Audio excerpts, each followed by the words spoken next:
Well, greetings, imagination connoisseurs. Once again, it is I, your Duke of Dope Discourse, your master of fun and wonder, your viceroy of verisimilitude, your sommelier of cinema, your archbishop of Banterbury, and of course, your existential Mr. Rogers. That's right, Robert Meyer Burnett, and I am coming at you. Coming at you, imagination connoisseurs, you members of this, the Post-Geek Singularity community. I am Robcasting at you from the Robservatory. That's right, ladies and gentlemen, where I always am, where you can find me, swathed in inner geekdom, as they say on the Schmodown. Great to be here with you today. I wasn't going to be on today. You know what? I was frustrated. I was looking for a topic, and I couldn't find one. You know, there's not a lot of entertainment news dropping. I could have talked about Henry Cavill coming back to the role of Superman, but I figured by now, who hasn't talked about that? So he's coming back to the role of Superman. I'm excited. I'm just happy that I have all the Justice League Hot Toys figures now, because I'm sure that anybody who didn't get them is going to want to get them in the wake of all of this Snyder Cut news and that Henry Cavill's coming back to playing Superman, because you know the Justice League Superman that Hot Toys made has brighter colors on the costume than the Man of Steel Hot Toys figure. So I, of course, have both. Glad to have them both. I don't know what that has to do with anything. But anyway, it's great to be here. This is, of course, Robservations, episode number 428. And once again, I have to tell everyone, I know Rob Liefeld started a Robservations podcast that dropped on Spotify. I just want to say that I was not the first person to come up with the title Robservations, even though when I came up with it, I didn't know there were others. But anybody, I think, who's named Rob, who wants to get in the media or have their own column, I think Robservations is a very respectable column name. Rob Liefeld is throwing in the towel, or actually, I'd like to say that Rob Liefeld is jumping in to the Robservations pool. It's warm in here, and there's lots of room, so I welcome all Robservations that come along. So, and plus, he'll talk about different stuff than I do. Maybe we can have like, he's like, I'm older, so I'm like the Jay Garrick Flash, and he's the Barry Allen Flash, because he's younger than me. Although he's not that much younger than me, really. I think he might be a little younger than me. So we could actually have a Robservations team-up. It would be like the JLA teaming up with the JSA. So that could be kind of cool. I mean, if you really think about it. Anyway, people, stop writing me.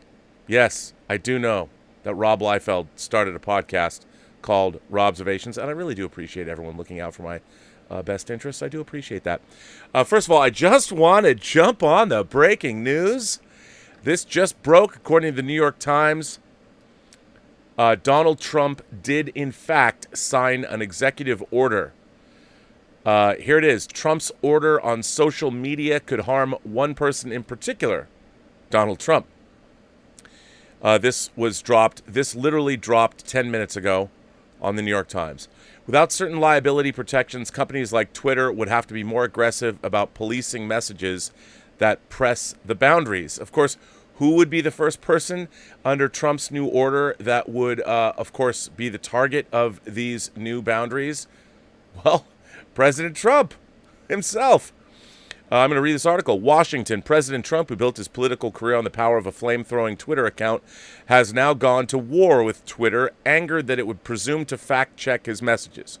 But the punishment he is threatening could force social media companies to crack down even more on customers just like Mr. Trump. The executive order that Mr. Trump signed on Thursday strips liability protection in certain cases for companies like Twitter, Google, and Facebook for the content on their sites, meaning they could face legal jeopardy if they allowed false and defamatory posts. Without a liability shield, they presumably would have to be more aggressive about policing messages that press the boundaries, like the president's. That, of course, is not the outcome Mr. Trump wants. What he wants is to have the freedom to post anything he likes without the companies applying any judgment to his messages, as Twitter did this week when it began appending get the facts warnings to some of his false posts on voter fraud, or I would dare say, smearing Joe Scarborough and accusing him of murder. That is straight up slander. So, anyway, furious at what he called censorship, even though his messages were not, in fact, deleted, Mr. Trump is wielding the proposed executive order like a club to compel the company to back down. It may not work as intended, Plenty of lawyers quickly said on Thursday that he was claiming power to do something he does not have by essentially revising the interpretation of Section 213 of the Communications Decency Act, the main law passed by Congress in 1996 to lay out the rules of the road for online media. Legal experts predicted such a move would be challenged and possibly struck down by the courts. I find all of this very interesting, whatever your political affiliation is. Twitter is a publicly held company. It's a private company. Publicly held, privately held. It's a company, and as are Google and as are Facebook. And it's a very interesting thing. I mean, if you're going to go on to one of these platforms and post, and if you are posting knowingly derogatory or knowingly defamatory or knowingly inaccurate information, well, these companies should reserve the right to step in and say, no, we're not going to allow that to happen. And when you start actually using their platform to slander people, why shouldn't they step in? Of course, then who is the arbiter of that? Well, they have to be. It's their company. Very interesting. Mark Zuckerberg came out and was not a fan of all of this. It's not a free speech issue, really, because a private company can police things any way they want. Very, very interesting. I mean, when somebody doesn't get exactly what they want, for them to go after a publicly held company. But, hey, that's what America's all about. Anyway, that brings me to the topic at hand. The topic at hand, what did I decide to talk about? Well, as many people know, or many people you might not know, there has been a battle that has been fought between the Writers Guild of America. Shameless plug, you can go onto this channel and watch my 2-hour interview with David Goodman, the executive producer of The Orville, who also is in his second term as the Writers Guild of America president. The Writers Guild of America is a guild, it's a union, that protects writers that work in the entertainment industry. Everybody who's a writer wants to get into the WGA. I don't think the WGA is without its faults. Famously, I know many friends who work in animation. I don't know where that is now, but I know that for a long time they were not covered. I think they still aren't. But anyway, I wanted to read this article that I thought was definitely worth sharing. To give you context, I have 3 articles that I want to share. This first article was updated April 18th, 2019, so it's a little over a year old, but it sort of explains kind of what's going on. The Hollywood fight that's tearing apart writers and agents explained. There's a very big fight happening in Hollywood right now. It's a standoff built around contract negotiations and entertainment industry minutia. But this fight affects every person who writes and creates the TV shows and movies we watch. For the past 3 months, the labor union representing those writers, the Writers Guild of America, and the people charged with finding them jobs and negotiating their compensation, the agents, who comprise the Association of Talent Agents, have been in a standoff to determine the future of their working relationship. In recent days, that standoff has erupted. A decades-old contract between the groups has expired without a new deal on the horizon. The WGA has filed a lawsuit against Hollywood's biggest agencies, instructing guild members to fire their agents. Many of them, by the way, did just that. This is a fight about money, of course, though the particulars of who gets that money and why are pretty complicated. So what exactly is going on? Here's everything you need to know. First of all, who are these people? Well, the WGA is a labor union that represents writers across America, but they're most well known for representing Hollywood writers. Remember that 100-day strike in 2007 that resulted in Friday Night Lights having a really off second season? The WGA was the group that went on strike over a dispute with the Alliance of Motion Picture and Television Producers. The ATA is a collective of more than 100 talent agencies, but the most important are known as the Big Four: the Creative Artists Agency, or CAA, William Morris Endeavor, WME, United Talent Agency, UTA, and ICM Partners. Together, these companies dominate the industry. CAA, WME, and UTA alone account for almost 70% of WGA members' earnings, according to the Guild. What do agents do? In the most basic sense, agents find jobs for writers and negotiate their pay.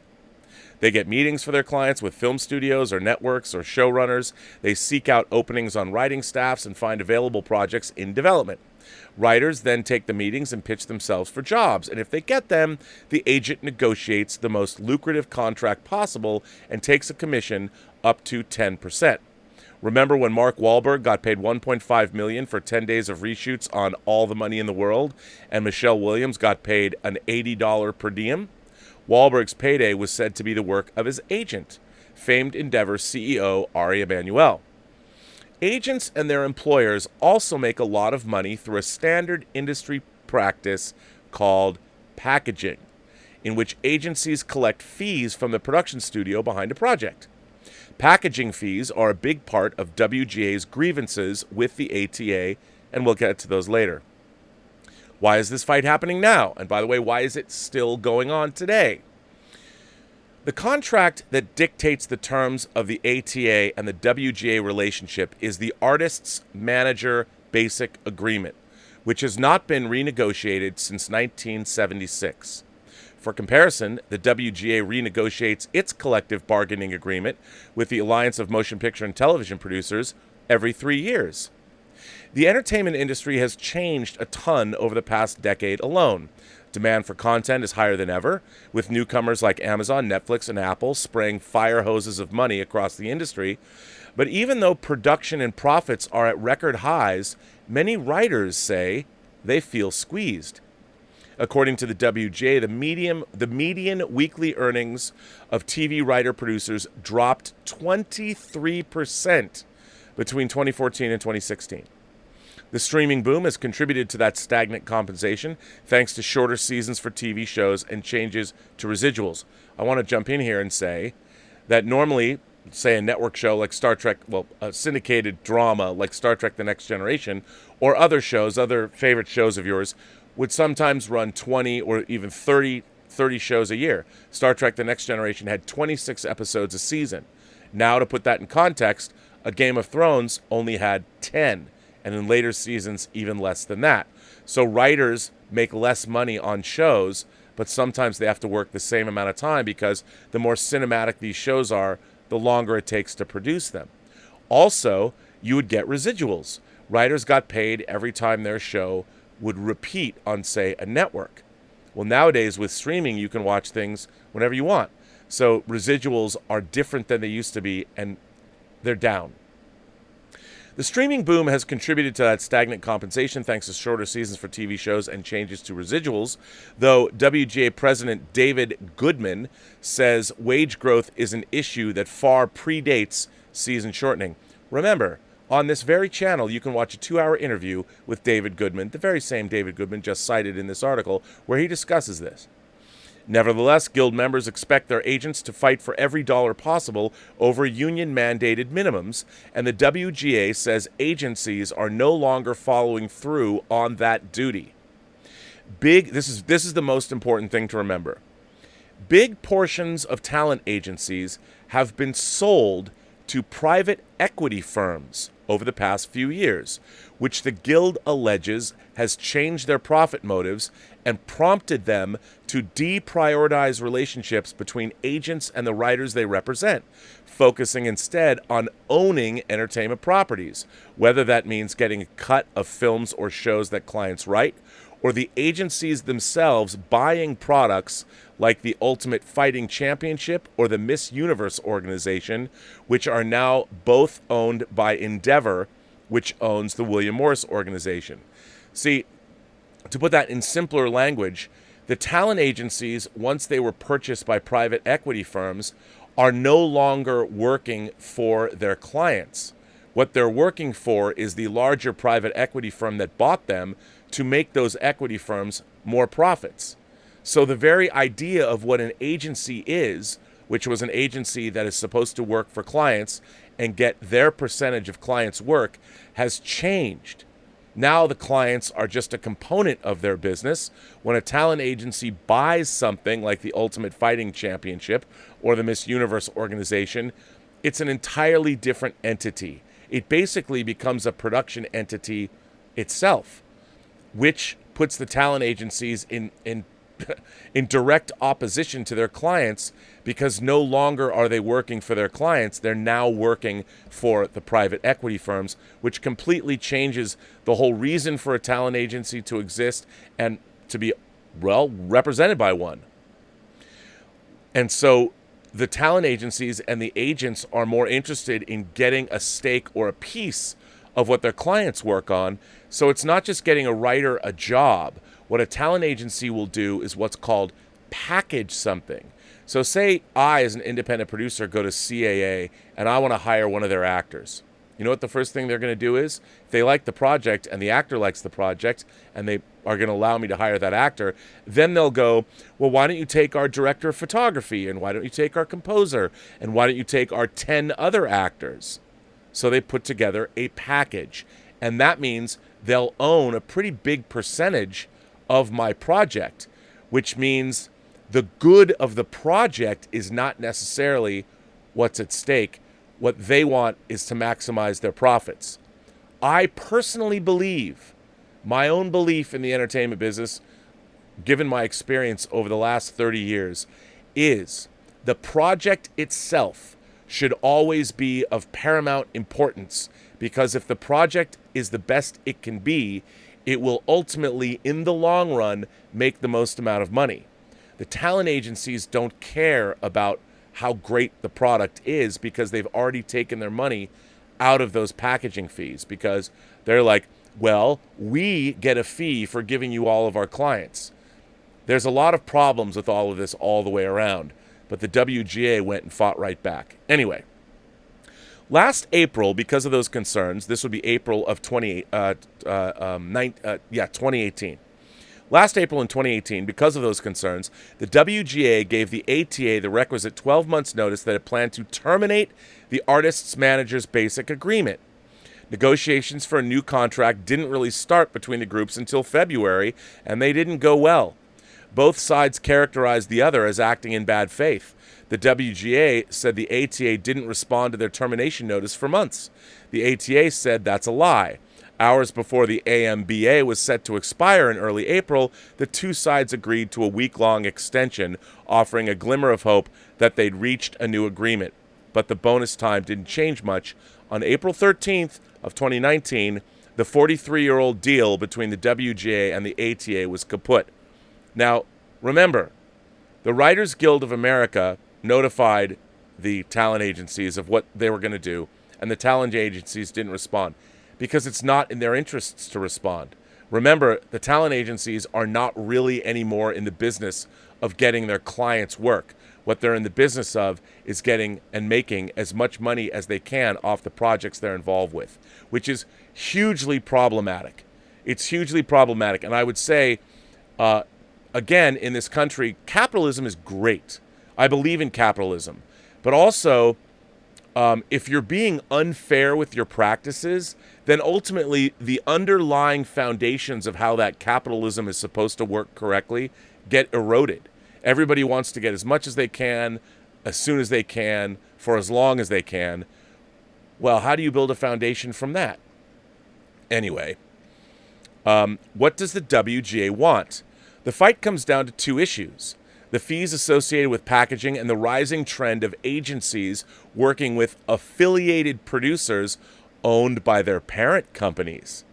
The Guild's desired changes to those practices would dramatically affect how Hollywood agencies do business.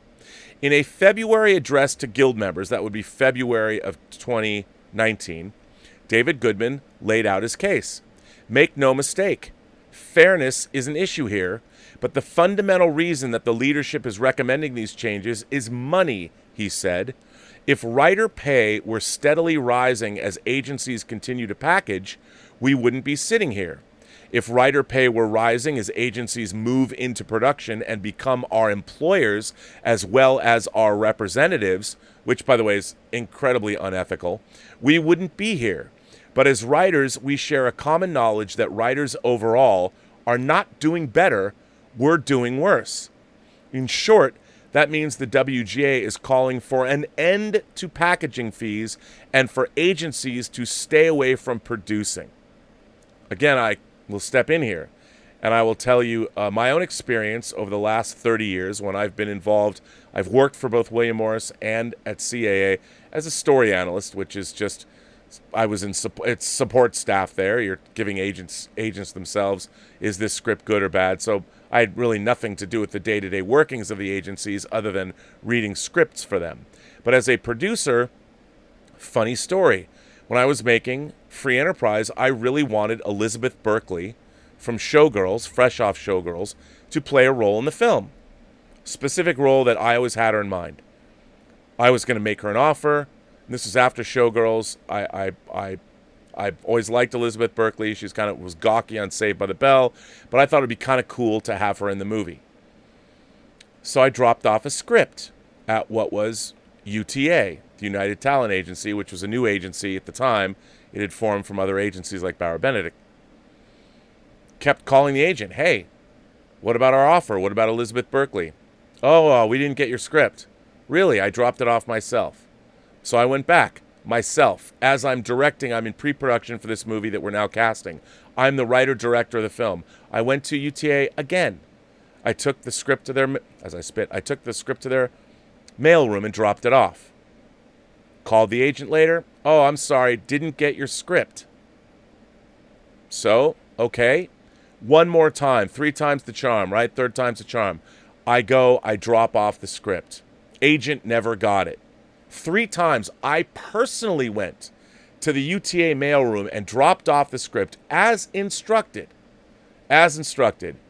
And then basically I was like, well, fuck you guys.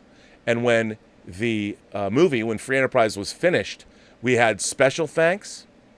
And then in the credits, I had put no thanks to the United Talent Agency, which when the movie was picked up for distribution, I was told to remove, which I can understand.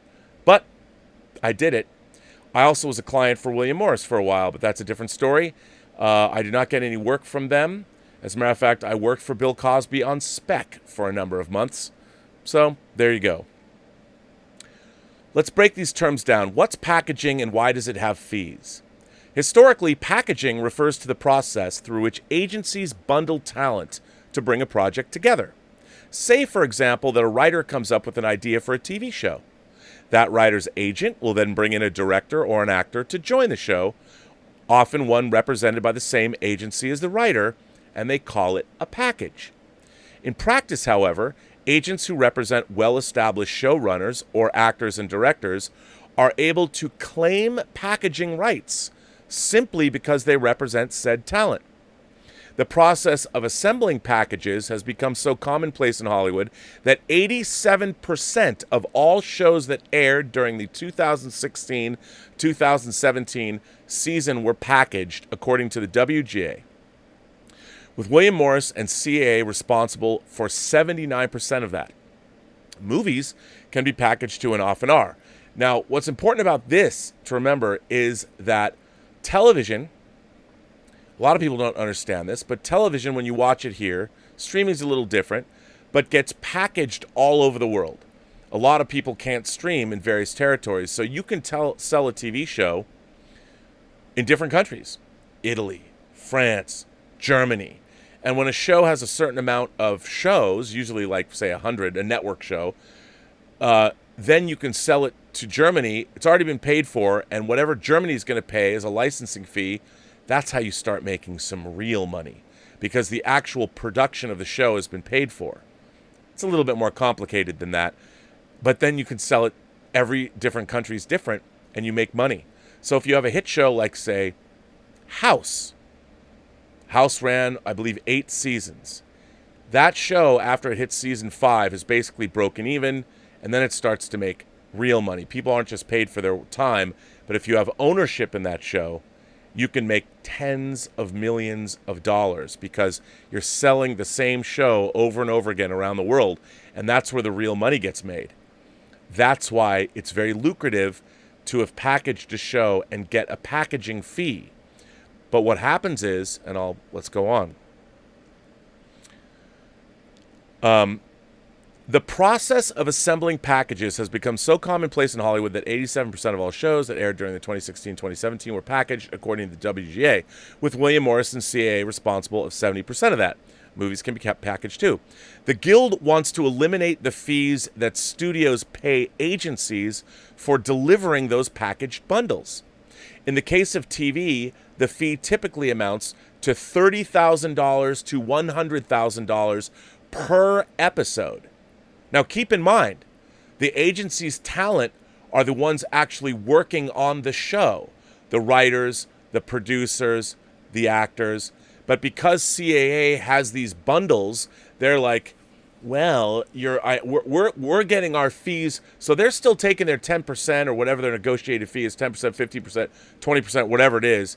They're taking their 10% already from their clients' fees. But in addition to that, they're getting $30,000 to $100,000 per episode, which means those packaging fees frequently exceed the amount of money that their own clients are making. So their clients who are doing the work are making less money than their agents who are charging packaging fees. Which, by the way, I mean, I get it. You've got two agencies basically putting all these together, and if you want these top tier talent, that's what gets your show sold, you have to go to CAA and William Morris. But what they're doing, in my mind, is very unethical. It's very unethical. Because what happens is they're not interested in their clients as much as they are in the packaging fees. Anyway, that money is taken from a production's budget for the producer and then given directly to the agency. It is not part of a writer's pay. Producer, director, and former agent Gavin Polone, by the way, he was the agent who sent the script 7 to Silver Pictures, still the best script I ever read. I would ask to read all of Gavin Polone's scripts when I was working as a reader. Producer, director, and former agent, because he was an agent at Bauer Benedict, if memory serves, before they became UTA, Gavin Polone has spoken out against packaging for years, including in the New York Magazine, and this is how he broke down what's known as the 3-3-10 packaging structure in 2015. The production company pays the agency a fixed percentage, usually 3%, of the network base license fee after each episode is produced, an equal amount deferred out of profits, if any, and a percentage of the profits, usually 10%. If a series becomes profitable, that 10% figure applies to the show's gross profits for the life of the program, even if all an agency's clients leave the show before it's over. So the agency's clients are gone, but they're still getting their base, that money they negotiated. So if their clients leave after the first season and a show runs 8 seasons, the writers and the producers, unless they've got a part of the show anyway, don't benefit, but the agency does. In the case of very successful shows, that could amount to millions of dollars. ICM has reportedly made hundreds of millions from Friends over the years, the show Friends. What does ATA say about packaging fees? ATA Executive Director Karen Stewart says the conditions for the full 3-3-10 fee are rarely met because so few shows hit a profit level that would lead to additional payouts. Deals with streamers like Netflix also don't include back-end profits. Ever the disruptor, Netflix has even changed the packaging model for agencies, further prompting the companies to look for alternate revenue sources and increased chunks of ownership in the entertainment properties. The ATA asserts that the packaging fees model is better because it allows writers to forego paying the 10% commission they would otherwise owe to their agents.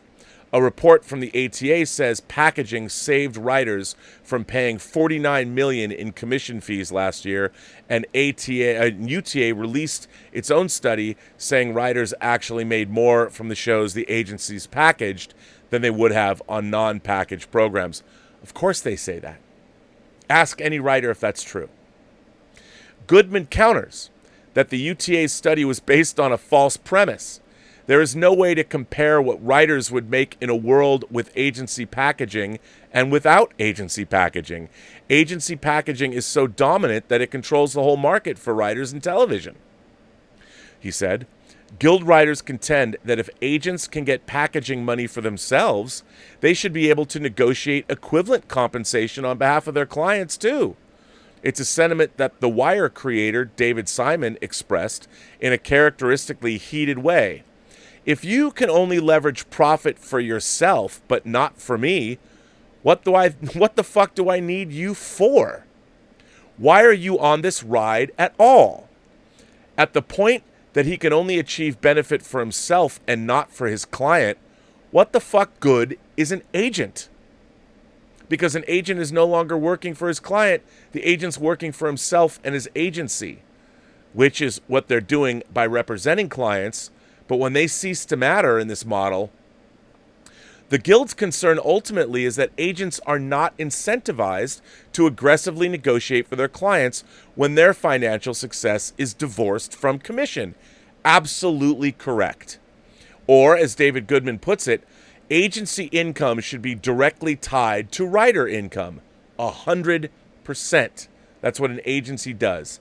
That would mean reverting to a commission-only model that has not been in practice for a long time because the agencies are unscrupulous and they're going after profit because, why? They need to make more and more profit because they're owned by hedge funds.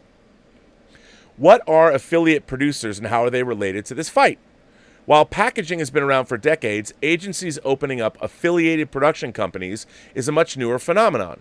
As Variety reported in March, WME, CAA, and UTA in recent years have taken steps into content production and distribution, raising conflict of interest red flags in the view of many industry insiders. WME's parent company Endeavor owns a production shingle called Endeavor Content, while CAA has a hand in WIIP, and UTA has partial ownership of Civic Center Media. According to a source familiar with the agency side who did not want to be named, these companies are beneficial to writers because they increase the number of competitive buyers for projects and because they're willing to pay creatives more on the back end than other studios. This source also insists that agency clients are never pressured to go with an affiliate producer, only encouraged to pursue the best deal. Right. I've got a bridge right here I'll sell you. Screenwriter and WGA member John Gary says companies like Endeavor Content and Civic Center Media are not bad actors overall, citing projects of his own currently in development with WIIP, but these affiliate producers are a problem, he says, because the talent agencies have ownership stakes in them. We know that company structure can eventually take advantage of employees in really bad ways, Gary tells Vulture, and so we need to eliminate that incentive for them to take advantage of us. They're great companies with great people working there. They just can't be owned by the same people who own the agencies. You can't be both a judge and a prosecutor at the same time.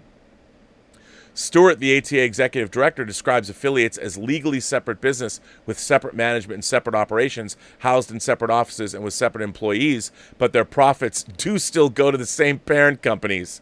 The WGA charges that affiliate producers effectively turn the agencies into their bosses, creating an ethically dubious situation where agents are tasked with getting the best contracts for writing clients and the most cost-effective deals for studios owned by the same parent companies as their agencies, which totally defeats the idea of having an agent negotiating for you if they're negotiating with their own parent company.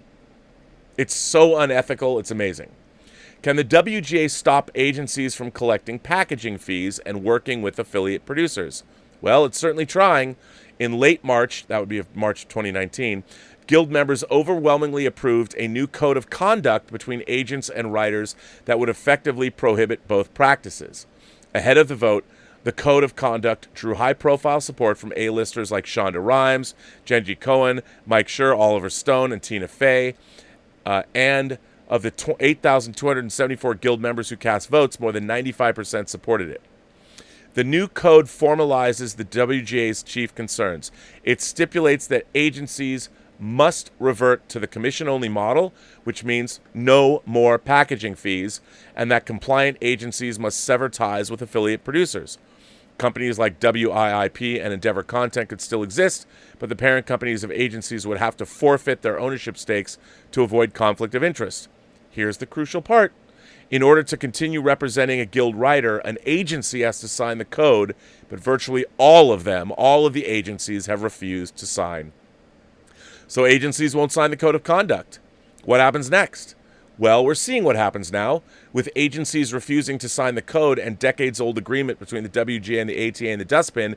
Guild writers have started informing their agents that they can no longer represent them. The WGA frames this as a decision made by the agencies. If one doesn't sign the code, it's choosing to cut off client relationships due to a failure of compliance with guild rules. The ATA, however, describes the scenario as writers firing their agents because of a new collective rule, framing union action as the guild demanding its members dismiss their agents. For instance, UTA CEO Jeremy Zimmer says the WGA is trying to make a decision for everyone by eliminating everyone's choice. The point is, neither side can even agree on who's doing the walking, which shows you just how far apart the WGA and the ATA still are. David Goodman, the WGA president, has been clear about the guild's unwillingness to bend on the issues of packaging and producing, saying, there are negotiations where there is no middle ground, where there are basic principles that are not subject to compromise, but it is crucial for us to understand there is no meaningful compromise where conflict of interest is concerned.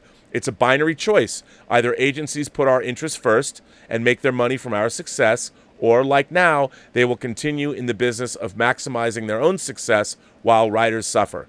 Make no mistake, that's what the agencies are doing. Writers, the talent, are getting screwed by the very people that are supposed to represent them. It is very cut and dried. It is very cut and dried. And by the way, I have had more... if agencies would represent their clients the way they're supposed to, wouldn't be so bad. But I have to tell you, my bad dealings with agencies far outweigh my good dealings with agencies as a producer or a content producer, because they want a piece of everything now. And when you're an independent producer, you've had a hard enough time trying to get money to make your project. And then when you go to make your project, everybody wants a piece of that project. You're like, wait a minute. I spent 2 years raising the money to make this project, and now you want to come in and package and take a percentage of what we have to make the movie? Fuck you. What are you going to do about that? Why don't you go find me some more money? If you want to be paid on the project, go find me another $1 million to make the movie and take your fee out of that.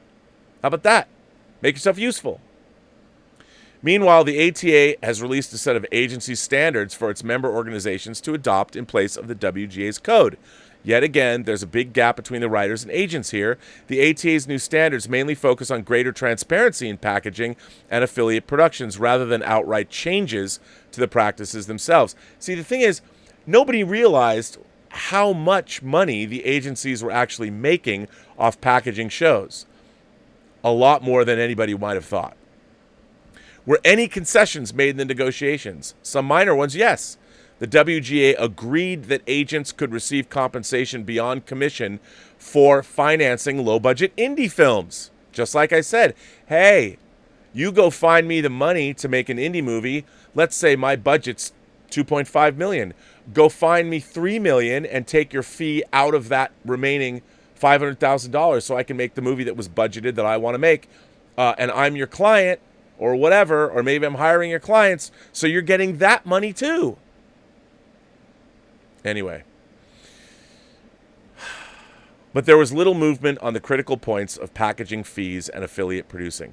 In the final days before the April 13th deadline, the ATA did present a profit-sharing offer and transparency guidelines to address those issues, but it wasn't enough to gain traction with the Writers Guild. The agencies proposed to share 80% of a percentage of their packaging profits with writers who didn't have back-end deals, with an additional 20% of that chunk going to industry initiatives and programs to foster and expand inclusion of historically underrepresented writers. That's a great sentiment, but how much of that would actually get there? And how about concentrating on the clients that you do have, who have already been working for you, who you are representing? But according to a source close to the Guild, the ATA's unspecified percentage amounting to 1/10 of those back-end profits, meaning that the profit-sharing piece amounted to only 8%. As an extremely simplified example, if an agency made $1,000 from a package show, it would disperse $100 under the ATA proposal and keep $900, with $80 specifically going to writers who don't have back-end deals, mostly mid-level writers and below, and the remaining $20 funneled to unspecified diversity programs, whatever those are. We came to the negotiating table in good faith and put forth comprehensive proposals providing choice, disclosure, transparency, shared revenue, and a significant investment in inclusion programs, ATA President Stewart said of the failed proposal. Unfortunately, not to our surprise, the WGA did not accept our offer, did not provide counterproposals, and refused to negotiate further. The response from WGA West President Goodman, who, by the way, I interview on this channel, shameless plug yet again, "You are receiving money from our employers for access to us and keeping 99% of the profits of your back end. It does not change your incentives at all. It's not a serious proposal, and we reject it." By the way, David and the WGA is correct. It is correct. How will writers get jobs without agents? In his February address to Guild members, Goodman said 75% of respondents in the recent WGA survey had said they got themselves their most recent job, not their agents. Multiple television executives told Vulture that the staffing pipeline might not run as smoothly, but they weren't worried about writers' rooms getting filled. Will it hold up production realistically? Probably not, said one TV exec, who added that lesser-known writers would have the hardest time getting connected with showrunners and in-development projects without agents to facilitate on their behalf. In response to this concern, the WGA's Gary told Vulture, "There are a couple of systems that the Guild is building out right now and will be rolling out shortly to serve as stopgap measure until the WGA and the ATA come to terms. The system right now is going to be heavily reliant on showrunners, and I think it will be at least sort of incumbent upon the showrunners to work together, communicate well, and help each other to seek out writers they need for their rooms," he says. What do those systems look like exactly? The Guild has set up a staffing portal where showrunners can post about available jobs and connect with writers looking for work. There's also a crowdsourcing initiative under the hashtag WGA Staffing Boost, and an in-person meetup for Guild members are also being encouraged by the union. But with staffing season approaching and a lot of writers' rooms needing to be filled, these grassroots initiatives will soon be put to the test. With the new measures, will the new measures be efficient enough? Will they provide adequate opportunities for lower-level writers who lack industry connections? Will showrunners fall back on hiring people they know for the purpose of expediency, or will Guild members, particularly the high-profile ones with the power to change careers and move the industry needle, commit to a culture of cooperation that makes these new methods effective? If the ATA and the WGA don't return to the negotiation table, will they become indefinite practices in the face of a continued stalemate? Right now, it's all up in the air. Now, why did I want to read this today?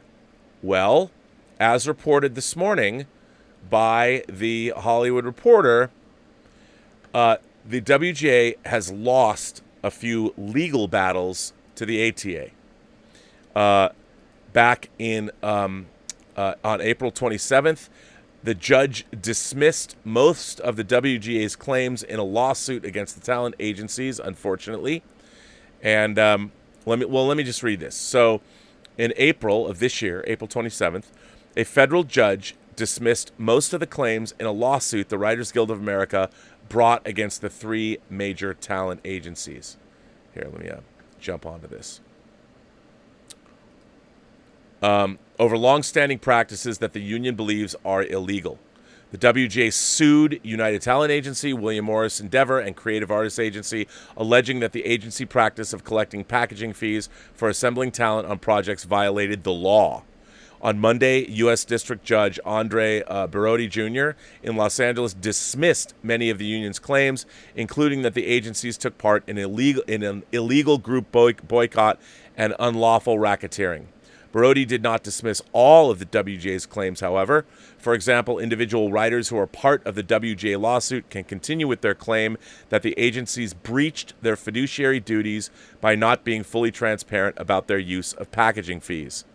Well, which is true.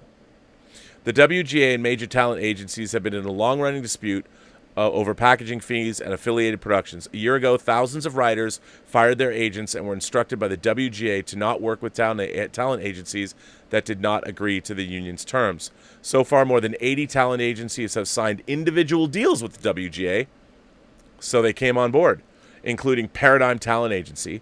Other large agencies like William Morris, CAA, UTA, and ICM Partners have not signed on to the WGA franchise agreements. Those, of course, the agencies that have not signed on are the ones that make the most money from packaging. WME, UTA, and CAA in a statement called the judge's orders a resounding victory for their business.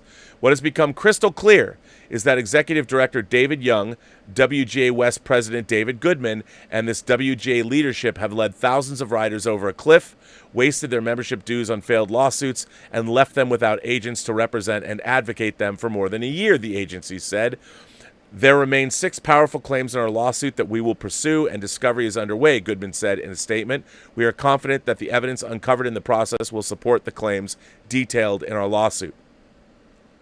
WME, CAA, and UTA have also sued the WGA in federal court, alleging the union organized an illegal group boycott that violated antitrust laws when the writers fired their agents last year. The trial could begin in March of 2001. The WGA had originally sued the talent agencies in state court and later requested to pull its lawsuit, filing a countersuit in federal court. COVID-19 has significantly hurt Hollywood workers and talent agencies alike, as many productions have been shelved. Except you know what? Writers can still work. CAA and UTA have implemented salary reductions. WME's parent company Endeavor said 1/3 of its workforce will be affected by furloughs and have their positions eliminated or be shifted from full-time to part-time work. So that happened in April. So again, here is what I'd like to say is an example, not to be too political, of how a system that could work, that had worked, suddenly becomes, well, it becomes owned by larger corporations, hedge fund managers, hedge funds themselves. All they want are bigger profits. Now, hedge funds look at I mean, this happens all the time now. This is our modern age. And I would say, how much profit is enough profit? Who should benefit? The actual people doing the actual work? If you have an agent's job is to get you a job and take a percentage of the money. That's his remuneration for getting you the job. That's how it should work. But the entire time I've worked in the industry for almost 30 years, agents, managers, lawyers for talent, they've all wanted to get a part of the projects because when they're lucrative, they're lucrative. I understand that. But that's not the business you got into. Now the business has, of course, changed. And I'm like, you know what? If your agent is not representing you correctly, and is more interested in the profit of the agency than in the profit of their clients, why are you going to be an agent then?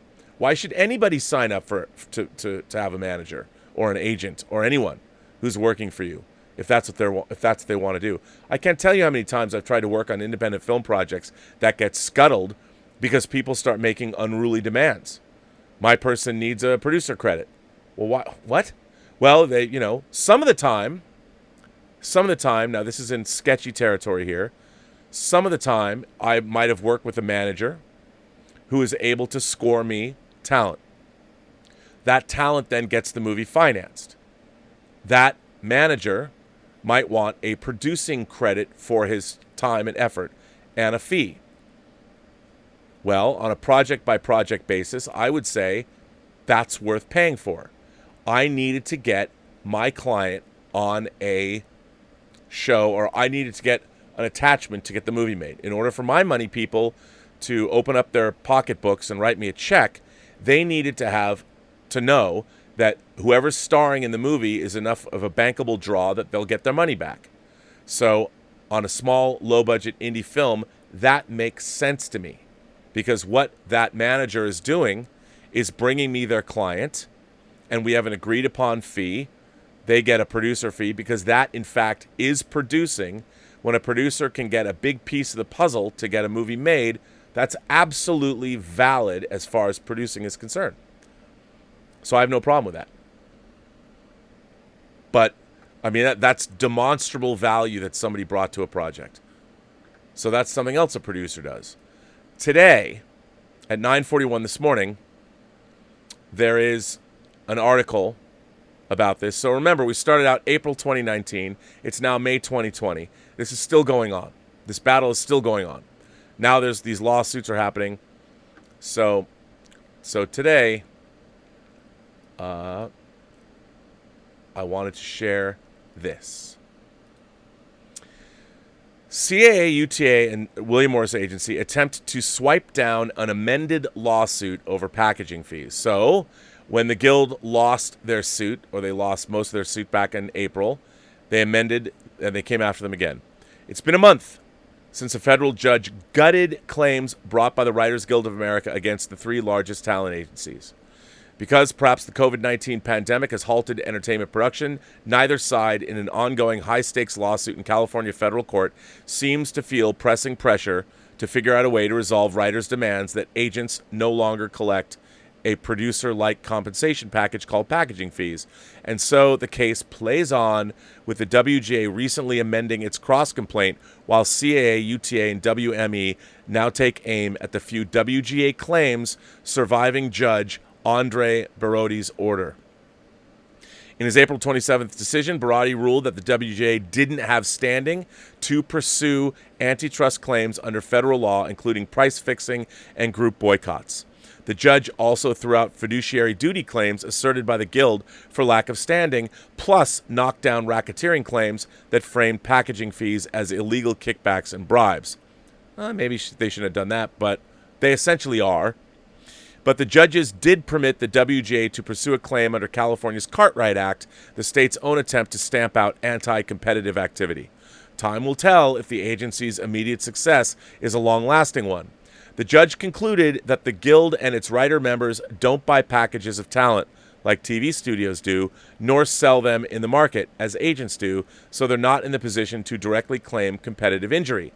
The judge also concluded that when it comes to whether agents are breaching their fiduciary duties, a litany of individualized assessments prohibited associational standing. On the other hand, several writers on an individual basis were allowed to proceed with fiduciary claims. No reason why other writers or others in the talent community couldn't attempt the same. Indeed, in the legal community, there presently is some shopping for clients for new suits, according to sources. On Wednesday, meaning yesterday, the agencies filed a new motion to dismiss. This one targets remaining claims. The agencies basically want the judge to take another gander at the standing issue. Among other arguments, they say the Cartwright Act imposes its own heightened standing requirements, so the state claim should be dismissed for similar reasons as the federal ones. Of potential note is contention about who can actually sue. The motion states that the standing requires consideration of who has been victimized by alleged wrongful conduct, with the law aiming to avoid duplicative recovery while taking stock of the complexity of apportioning damages when there are multiple parties harmed. The writers allege that for every dollar a studio overpays for an allegedly price-fixed package, the dollar comes off the top of a show's or film's production budget, in turn reducing writer pay and or writing jobs, states the motion. But if that is so, then this theory of secondary harm to writers necessarily raises an insurmountable problem of duplicative recovery and injury. Not only could the studios, the direct victims of this supposed conspiracy, sue, so could all other talent participating in the allegedly price-fixed package, including writers, actors, and directors. Very interesting. And that's not all, the agencies continue. Under the theory that a packaging fee overcharge causes indirect harm to any person or business paid from a production budget, there could also be claims from cinematographers, makeup artists, costume designers, special effects providers, musical composers and arrangers, sound engineers, concessionaires, hospitality companies, and countless others. After CAA, UTA, and the WME give their list of potential plaintiffs, they add the risk of exponential and duplicative claims and injury that is impossible to prove, potentially existent for some, non-existent for others, depending on whether, how, or to whom the studio passed on any alleged overcharge, is precisely why the Cartwright Act does not permit standing in this case. And it goes on. I have a solution to this. It's very simple. Pay people what they are negotiating and pay people what they're worth.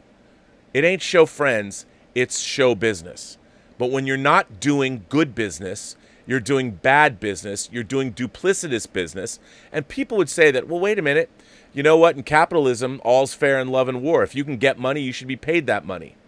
Well, the problem is, the very premise of writers having agents in the first place is because the agents are supposed to get those writers jobs, and they pay a percentage to get those jobs.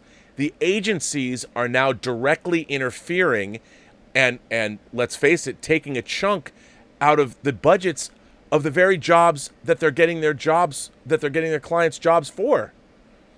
And, you know, When does it end? This kind of thing is happening in every agency across our world. Now, am I anti-capitalist? No, I'm not. But if you're making a movie and you have a fixed budget, a movie, say an independent film, like I don't get to work in anything much less than, I mean, as a producer myself, yes, the Cody Banks movies were into the $20 million range of producing, but for the most part, the things that I'm really directly involved with have been $5 million or less. It's not a lot of money, but if you're starting to pay packaging fees, you make it hard to get the project made because you're taking money away from the actual project. The one thing that's supposed to be the good, that's your end product. And and if you're compromising your end product, my premise at the beginning was you always let the product lead. You always let your work lead. The product should be the thing that you're making the money from. But what the agencies are doing is they're taking as much money as they can up front because a lot of product in Hollywood never succeeds. So they're going to grease their wheels up front, and they're not taking ownership in the long term. And I mean, you might say they are because they're taking packaging fees, but no. What you want to do is you want to take ownership in your clients. That's what an agency is supposed to do. That's what an agency is, before you'd get clients and you would nurture their careers for decades sometimes. Nowadays, you're only as good as your last project, and sometimes, or all the time, every project might be your last. So why not just get as much out of it as you want? But I maintain that doing good work, making sure your product is good, so the best it can be, when it goes out into the marketplace, that's what's going to get you more work. Invest in the product, make the product the best it can be. You'll always win in the end. And that's not what the agencies are doing. And it is unscrupulous. And it maybe it's not illegal, but it's wrong. Now, I know I've said you don't get what you deserve, you get what you negotiate. Well, we should all negotiate, but they're not negotiating in good faith. They're not negotiating in good faith. So I'm with the Writers Guild on this one. How long does this go on? How much of this is going to continue when streaming services need more and more content? Why are the people actually making the content not getting the kind of money they should be from the very people representing them? And by the way, as the article I read by Richard James talked about a couple of shows ago, the world is changing. And eventually, agencies might be bypassed altogether because people will work with who they can work with. People will work with who they like to work with. And in the world of streaming, when more and more content needs to be made, it will be the talent that will rise to the top. The cream will rise to the top. And I think that agencies should get on the right side of history sooner rather than later. Just my 2 cents. Your mileage may vary, as I like to say. I mean, I'll say this. The show that I'm working on for Netflix, I didn't have an agent get it. The showrunner called me up. Said, hey, you help us out? That's how I got my job. So, there you go. What are you guys saying? What's going on in the chat today? I know this is probably too inside baseball. You're all yawning right now. Or talking amongst yourselves. Let's see. Who is here? Some people are here. By the way, now is a good time to mention that tomorrow night's Whining About Movies, if you haven't watched Whining About Movies episode number, I believe 34, 35, is going to be, it's Romantic Friday. Get your significant other and listen to Elizabeth and I talk about a movie while we're sharing a bottle of wine. Tomorrow's movie, we now have Romantic Fridays for the foreseeable future. Like water for chocolate. I know, everybody just swooned, right? Like water for chocolate tomorrow night. How about that?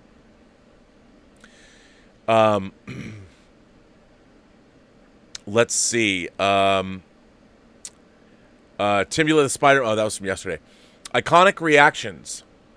He said that too. I already answered those last time. I'm sorry. Jeremy Tishabasu sends in a couple of super chats. Question: who's the hottest woman in Star Wars? Well, if you want to go back to our interspecies conversation, I would say that Cy Snoodles, the front lady of the Rebo Band. Cy Snoodles and it's Max Rebo and the Rebo Band, fronted by Cy Snoodles. So I would say that Cy Snoodles, depending on your point of view, is easily the hottest woman in the Star Wars universe. What? You don't agree that a neck with only a mouth isn't necessarily as attractive as who? Who do you think? My vote for the hottest woman in Star Wars might go to the lady at Ion Control in Empire Strikes Back. But if you want me to be real serious, it was those chicks in Mos Eisley Spaceport smoking that checked Luke out when he walked in. That gets my vote. There you go. Jeremy goes on to say, answer technically, by the end of Rogue One, Jyn Erso, she was reduced to plasma. That's a terrible joke. But Jyn Erso herself, very hot. Jeremy says, credit to Paul Campbell of Korra for the joke. You mean you took a joke from Korra and brought it over here? You should be ashamed. You should be ashamed. No, that's pretty funny. Willow sends in a tip and says, I really hope that Henry Cavill does return as Superman, but seriously, how did Superman lose his shirt when he got resurrected in Justice League? He was wearing a suit, and then there's an explosion, and he's shirtless. Well, I'm sure he tore it off, coming back to life. He didn't know what was going on. And, when you're a guy like Superman and you have a body of steel, I'm sure he accidentally tore it off. He didn't mean to do that. He was disoriented. That's all I can say, Willow. But aren't you better for it? Come on, you are. Ashley Short sends in a tip and says, hi, Rob. I just want to say thank you for all that you do. Well, that's very nice, Ashley. Thank you. You have been a constant for me during lockdown. Your insight and knowledge is so detailed and intricate. It really is a privilege to hear your thoughts and opinions. Thank you for being there. Well, that's very nice, Ashley. One of the things that this forum has allowed me to do is talk about, not just my favorite geeky stuff, but also industry stuff that I've been following. And, I thought that as someone like David Goodman from the Writers Guild did, in fact, agree to come on the show and graciously, he's also, by the way, the executive producer, of course, of The Orville. So not only is he the president of the Writers Guild, he's a working writer in Hollywood. I figured, why not?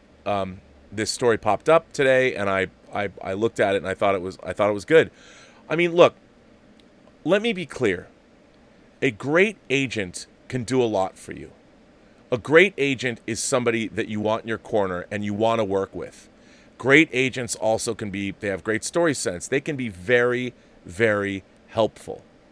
It's the agencies themselves that get in the way as they have been purchased and as they're becoming production entities themselves. If that's what they want to do, if that's what CAA wants to do and it wants to just go in, or William Morrison become a production entity, okay.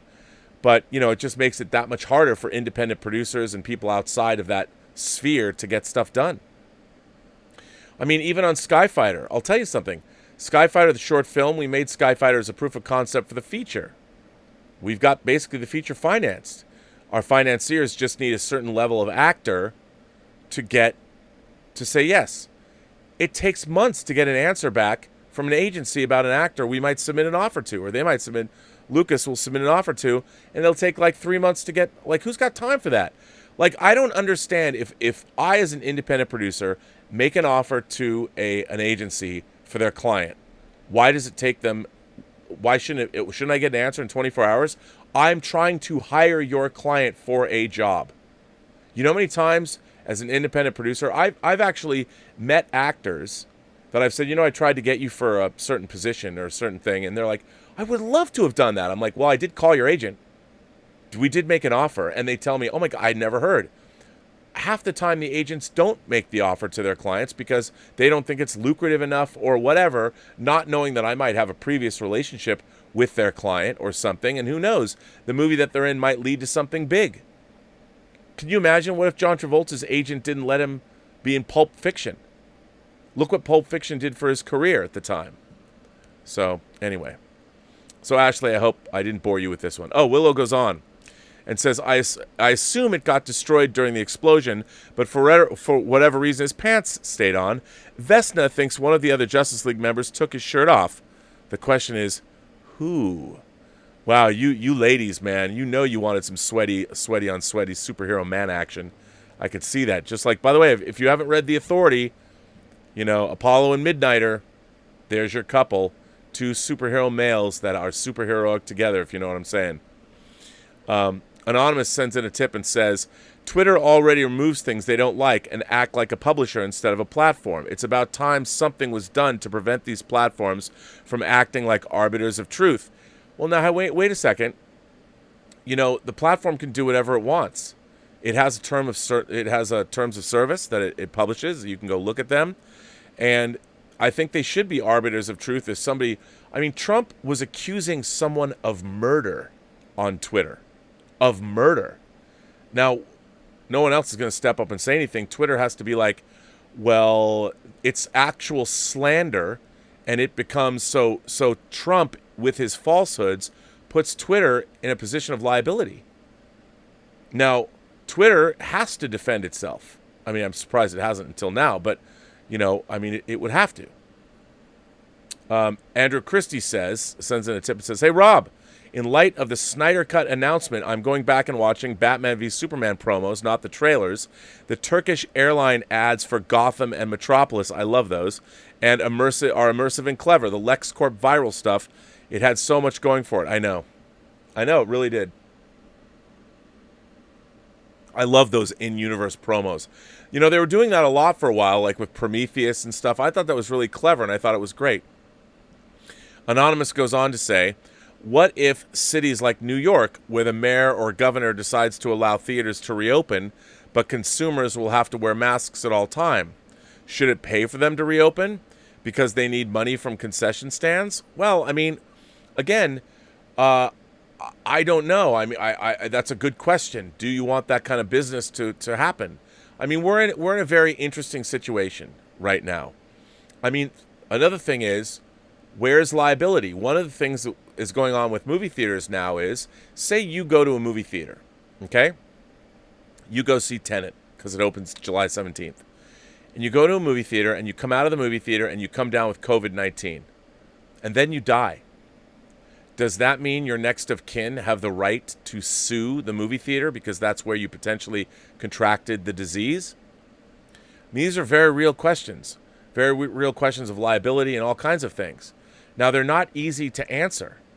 But if somebody, look, the president of the United States, whatever side of the aisle that you're on, you would hope that the president of the United States, Trump is our first president that's made use of Twitter and social networking and media the way he has.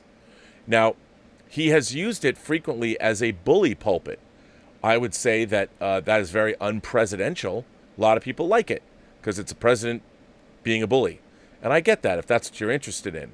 But I would say that if you're going to use that and you're actually going to accuse a fellow American of murder, you personally are calling somebody out like Joe Scarborough, a media personality, and you're accusing someone of murder, which, by the way, the person that died, Joe Scarborough wasn't even in the state, but the person that died, did you read the letter that her husband wrote? And how much pain he was in? And what about the rest of the family? Why should a family who dealt with an issue where they lost a family member who was very young have to then deal almost 20 years after the fact with the president of the United States going on Twitter and using their dead daughter as a political tool? I don't know. And obviously the reason, I think it was the widowed husband who broke the straw, or the straw that was his letters to Twitter was the straw that broke the camel's back. I would say that, really what it really comes down to is we have to ask ourselves, all of us, and this isn't political, we have to ask ourselves, what kind of a society do we want to build moving forward? How do we want to live? I've talked a lot on this show about Yuval Harari's book, Sapiens. And at the end of that book, the thing that he says that I love, that I continue, I think about this all the time. Yuval Harari asks the question at the end of Sapiens that he deals with actually in Homo Deus, the book that comes after. He asks, what do we as the human race, what do we want? What do we want? The problem is we as humans are locked into our very finite life cycles. And, in the first basically 30 years of your life, you want to live carefree. Then from 30 to 60 or 70, you want to work and achieve whatever it is you want to work, the American dream, the world dream, whatever that is. And then after that, it's a wash. You get older, and then ultimately mortality, entropy sets in and gets all of us. So we're kind of locked into that. And if you're only living an 80-year lifespan, what do you care what happens in 100 years? It's like that, my favorite line in Terminator, at the beginning when Sarah Connor spills something when she's being a waitress. Her compatriot, her fellow waitress, says, look at it this way. In 100 years, who's going to care? But you know, we should care. I think we should. I think the human legacy, I mean, it's hard. You're talking about things that don't matter to people who have to put food on the table. And I get all that. I mean, thinking about the future, let's face it. You talk about privilege. I mean, I live in a society where I'm privileged to be able to think about the future. I don't have to worry about where my next meal's coming from, at least today I don't. But the ultimate privilege, I guess, would be to consider what's going to happen to future generations. Why don't we just use up the planet? What should we care? Why do we care about environmental protections? What does it matter? Pollute the waters. If all the fish die off in the next 50 years, who cares? Right? What does it matter? Global warming, if the sea level rises, seas die out, we hunt animals to extinction. What does it matter? Why not just use up the earth in the time that we have left on this planet? Is that a good thing to do? I think it's not. I think the legacy that humanity should leave should be a good one. So we have to ask ourselves, across all walks of life, what can we do to make the world a better place? And you know what? We all know the answer to that. That's the funny thing. We all know the answer. These are not good business practices, but hey, I want to get rich. I want to get rich. But in getting rich, you're eroding the underpinnings of our entire society. Look at what's going on today. I mean, I don't want to get overtly political because that's not what the show is. But you know, we have real unrest. Everybody who watched that video saw a police officer kill a man in broad daylight in front of witnesses. Straight up murder a man. Now, I would think I've had very good, for the most part, I've had very good experiences with the cops. Now, people could say I'm white, I'm privileged, whatever. I think most cops are good people. I think they get into law enforcement for the right reasons. Does that mean that there's bad apples? No, I'm not saying that all cops, just like there's nobody in any walk of life that's lawfully good. There's lots of bad apples. But you would think that a police officer might think about his other fellow officers, the people that go out every single day, not just in his town, but in every town across America. Do you think when one cop does a bad thing, it doesn't affect every single police officer that is out there? It makes the world a more dangerous place. It also, you straight up murdered a man. You murdered a man. You murdered a black man. And black Americans are, let's face it, they have a lot more to fear from police than I do. How about let's not do that anymore? You know, how about let's not do that anymore? I mean, especially when you already have a suspect handcuffed, I don't think he's really going to be that much of a problem. Why do you have, in what universe are you on the ground with somebody already in handcuffs, already subdued? Do you put your knee on their neck? Anyway, yeah. I don't know. Why don't we all just do better? It's like what Yuval Harari says at the end of Sapiens. What do we want? Well, I want to live in a better, I want to live in a world where there's more opportunity for people to be more creative and cool stuff. I mean, again, we're surrounded by all of this awesomeness, all of this excellence. We've got all of these tools. You know, I spoke this morning before this show. I got up this morning and I spoke to a high school class in Northern California. And basically my message to them was, you live in a time where there are the tools that give you instantaneously a worldwide reach, and you're carrying around, it was a media class, so they wanted to create media.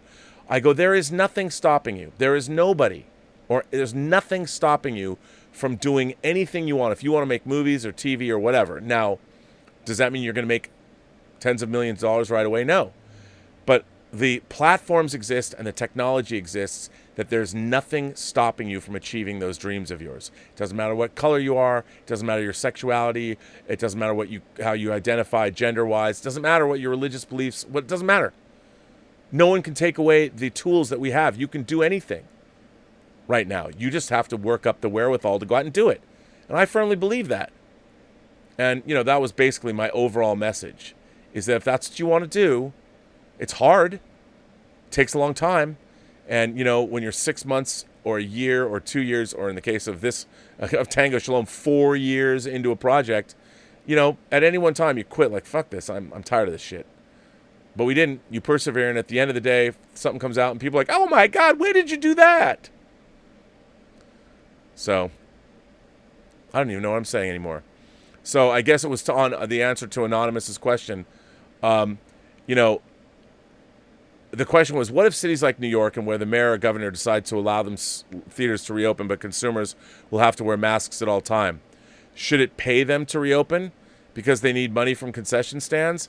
Well, I mean, I think that, first of all, when you're in a health crisis of any kind, how is wearing a mask such a big deal? Now I'm hearing about people, I'm not going to wear a mask. Well, why not? Why not just wear a mask for a while? I mean, obviously, it has been shown.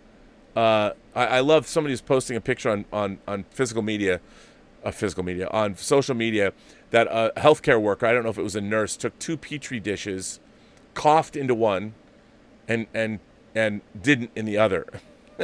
And you saw what grew in the Petri dish she coughed into. I mean, it's such common sense. Like, I have no problem if I have to wear a mask out in public for the next 6 months. If I'm going to go in, how about the fact that what if I'm asymptomatic and I cough? I mean, I don't have a problem with that. Let's live in a better world. Let's do better. I mean, that's all I would say. Julius Goodwin here. Thank you again, Julius, for the support of the channel. Thank you very much. At the risk of showing my ignorance on the subject, what's the value of someone getting a producer or directorial credit for a project? Ooh, that's a good question. Well, I'll tell you. If you are interested in if you're interested in a career in the entertainment business, if you want to make movies and television, having a producer credit on something gives you credibility you don't have if you don't have a producer credit. So, for instance, like, look, the only way you're going to get a director credit is if you actually direct. Now, the thing about producers is, like, if someone came to me, for instance, like, I need money to make a movie. And let's say I need $500,000 or $1 million for a project. I mean, I've got a great project that Dave Scow wrote that I would love to make for $2 million. All right? Right now, I don't have that money to make the movie. If somebody came to me and said, Rob, I've really liked what you've said. I like what you talk about. I really would like to get into business with you. Why don't we try making a film, and we'll see how it goes. Here's the $2 million. Well, so this guy or girl or consortium, whoever has given me this $2 million, they become, or their company becomes, say, I don't know, Mutual of Omaha's Wild Kingdom. I'm not saying that, but let's say it was. That was the first thing that popped in my mind. Mutual of Omaha's Wild Kingdom presents. Well, they did present. They gave the money. So what's great about that is, say that movie comes out. Say your $2 million movie comes out. We make the $2 million movie, and we get to sell it to Netflix for $10 million. All right? It's a big success. So whatever deal I made with Mutual of Omaha, my normal rule of thumb is you want to make sure that your investor gets 30% back on his money, or his or her money, or their money. So obviously, if it's $2 million, that means you give back $2 million plus $600,000, basically. Maybe a little more, 6 and change. So why you want to give them $30,000, 30% back is because you want to go to them again and say, hey, we did good. You made $600,000. You made 30% on your money. Pretty good investment. Let's make another movie for $5 million, and you want them to say yes. Well, if we sold it to Netflix for $10 million, whatever the deal was, they would get immediately their $2 million back plus their $600,000, and then hopefully the deal I made with them, then we would split the profits, say 50-50. So everyone comes out right. Then you go back and you borrow the money. So then Mutual of Omaha now has credibility as a production entity. If that's what they want, if that's what they want, they want to make movies. So then Mutual of Omaha can go and say, hey, Netflix, we made a movie for you that you bought. We would like to make more movies for you. We want to make 3 movies for you. So how about guaranteeing a certain amount? Like, you gave us $10 million for our first movie. Why not guarantee, say, a $15 million purchase price on the next 3 movies that we make, and we're going to make them for a budget of $8 million. So, I mean, that becomes very profitable. It becomes very lucrative. And you know you're going to make 3 more movies. So that's why it was beneficial for the Mutual of Omaha's Wild Kingdom or whatever to get that producing credit. And so me, as an independent producer, say I go to you, Julius Goodwin, and I say, hey, look, you've been really supportive of the channel, but what I really want to do is make movies. And if you're interested, why don't we get in business together? Why don't I come to you personally? And if that's something that you've wanted to do, then we make a movie. Then the movie says produced by, or in your case, it would be, if you gave me the money, executive producer, depending on what we came up with. So your name is on this film as a producer. And say that goes well. You know, it gives you that credibility to go you're now a movie producer, and you can go make more if that's what you want to do. So getting a directorial credit, the same thing. Like I've only made 1 movie a long time ago. Because my agents, I didn't have great agents at the time. I should have had better agents, but I was also too fragmented. But anyway, be that as it may, as a director, it allows you, if you make a movie, your name's on it as director, that means you can go get to make another movie, hopefully, or get another directing job directing TV or something. So those credits within the entertainment business are really important. Outside the entertainment business, they don't matter much because no one pays any attention. But inside, they matter. They matter. Julius says, I asked Mr. Campia this right before you left the other day, so I wanted to know if you were a Force user, would you be a light side, dark side, or gray Jedi? Also, would you be a Knight, a Sentinel, or a Master? Well, I would hope I would become a Jedi Master, but I don't. It depends. I mean, I think I would be a gray Jedi, because the fight between good and evil wouldn't really interest me. The fight between the eternal struggle, I would rather be doing other things. I would being a Jedi would, I think, be very helpful in business, especially if it had the Force has power over the weak-minded. Yes, you will give me the money. Please give me the budget I need. I'd probably be a gray Jedi and want to be a master, but I wouldn't want to fight the good fight.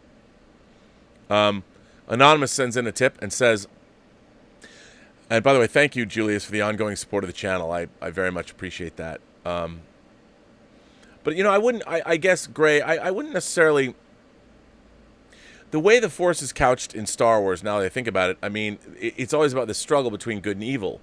Why does the Sith... I still don't know what the Sith wants. I don't know, like, okay, there's a master and an apprentice. Like, Palpatine, what were you planning? I mean, you won. You took over the galaxy. What were you doing with the galaxy? I mean, you gave rise to the Empire. Did you win? Like, and that's one of the things that's always irked me about Star Wars. What are they trying to accomplish? Like, to me, I understand. You want the Jedi, the Jedi Council, and you want prosperity. You want the galaxy to flourish. You want basically the all sentient beings to evolve and spread out throughout the universe and perpetuate themselves and live great lives. I mean, ultimately, I think that's what societies are supposed to do. You know, the problem with our society, until we start asking ourselves what Yuval Harari's question is essentially correct. What do we want? If we know what we want as a society, like if all you're going to do is take as much money as you can take, and like I watched that Jeffrey Epstein documentary. I mean, here's this guy with a lot of money, and basically all he wanted to do was seduce underage girls. I mean, is that what you want to do with your life? I mean, I guess that's something. But I mean, if I was filthy rich, if I had hundreds of millions of dollars, I would make movies. That's what I like, movies and television. I would employ a bunch of people. I would employ the best people I could and make things and leave those things that would hopefully, the whole point of telling stories is to hopefully inspire someone else to go out and do something to inspire others. That's the whole point. You know, isn't it? Don't we want our, like, I love the fact that, you know what freaks me out? The Great Pyramids were already ancient when Rome was at its height. I mean, they're still here. Rome came and went long ago, the heights of Rome, and yet when Rome was new, the pyramids were like 2,000 years old already, and Rome's 2,000 years old gone, or 2,000, and still the Great Pyramids are here. I mean, wouldn't it be great if we could all leave things that in 100 years people were still watching? I would kind of love that. That's kind of what I would want to do. That's what I've tried to do. But yeah. Anyway, I think that's what we should all be doing. But, you know, our lives are finite, and I don't think that there's any way we're really going to change our ways. I mean, we have to be inherently selfish. I get it. But until our lifespans are somehow significantly altered in some way, we're going to be spinning our wheels, and we will erode our societies. Eventually they will fall. They will be built back up again. But the perpetual cycle. This has happened before, and it'll happen again. Anyway, Anonymous goes on and says, as someone who is a big fan of physical media, as I am, did you take part in the Vinegar Syndrome sale over the last weekend? And if so, what did you get? Also, do you have a favorite boutique Blu-ray label? Ooh, that's a good question. I did not buy anything from Vinegar Syndrome. I did look. Vinegar Syndrome, they have done incredible work. Their Liquid Sky disc, I never thought I would see Liquid Sky. I couldn't believe it, and when I got the disc, they did such a great job. And, of course, my beloved Body Melt. So Vinegar Syndrome has done a terrific job. I didn't buy anything at their recent sale. There was nothing that caught my fancy. But I do love, Severin, Mondo Macabro, Mondo Macabro. All the boutique labels. I love what they do. Don May, they've done some great things. They all look. I'm all about the films themselves. I love what Criterion does. I love what they've done since the 80s. I've been buying Criterion stuff for almost 40 years now. I really like Arrow. I think Arrow is a great boutique label. I love, look, right now, number one with a bullet, Second Sight out of the UK. I got to go with Second Sight because of what they've done, their efforts with Dawn of the Dead, they've spared no expense. But, here's the thing. I love Second Sight. I got Second Sight discs right over here. Here's the first one, right? This is my first Second Sight disc. I think it's out of print.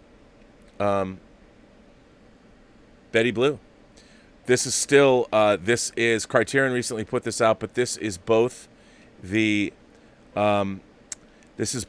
original theatrical version and the first time you could get Jean-Jacques Benex's original director's cut. This was my first Second Sight disc. I love this disc. Look at the packaging. It's slipcase. It's beautiful. Great transfers. And I think I got this back in 2012. Criterion didn't put it out until this past year. Now, how come Second Sight won't ship to the United States? The most eagerly awaited title of my adult life, the final ultimate version in 4K of George Romero's original Dawn of the Dead. I can't order it from their own website. Now, don't worry. I've taken precautions. You think I'm not going to get Dawn of the Dead? You're crazy.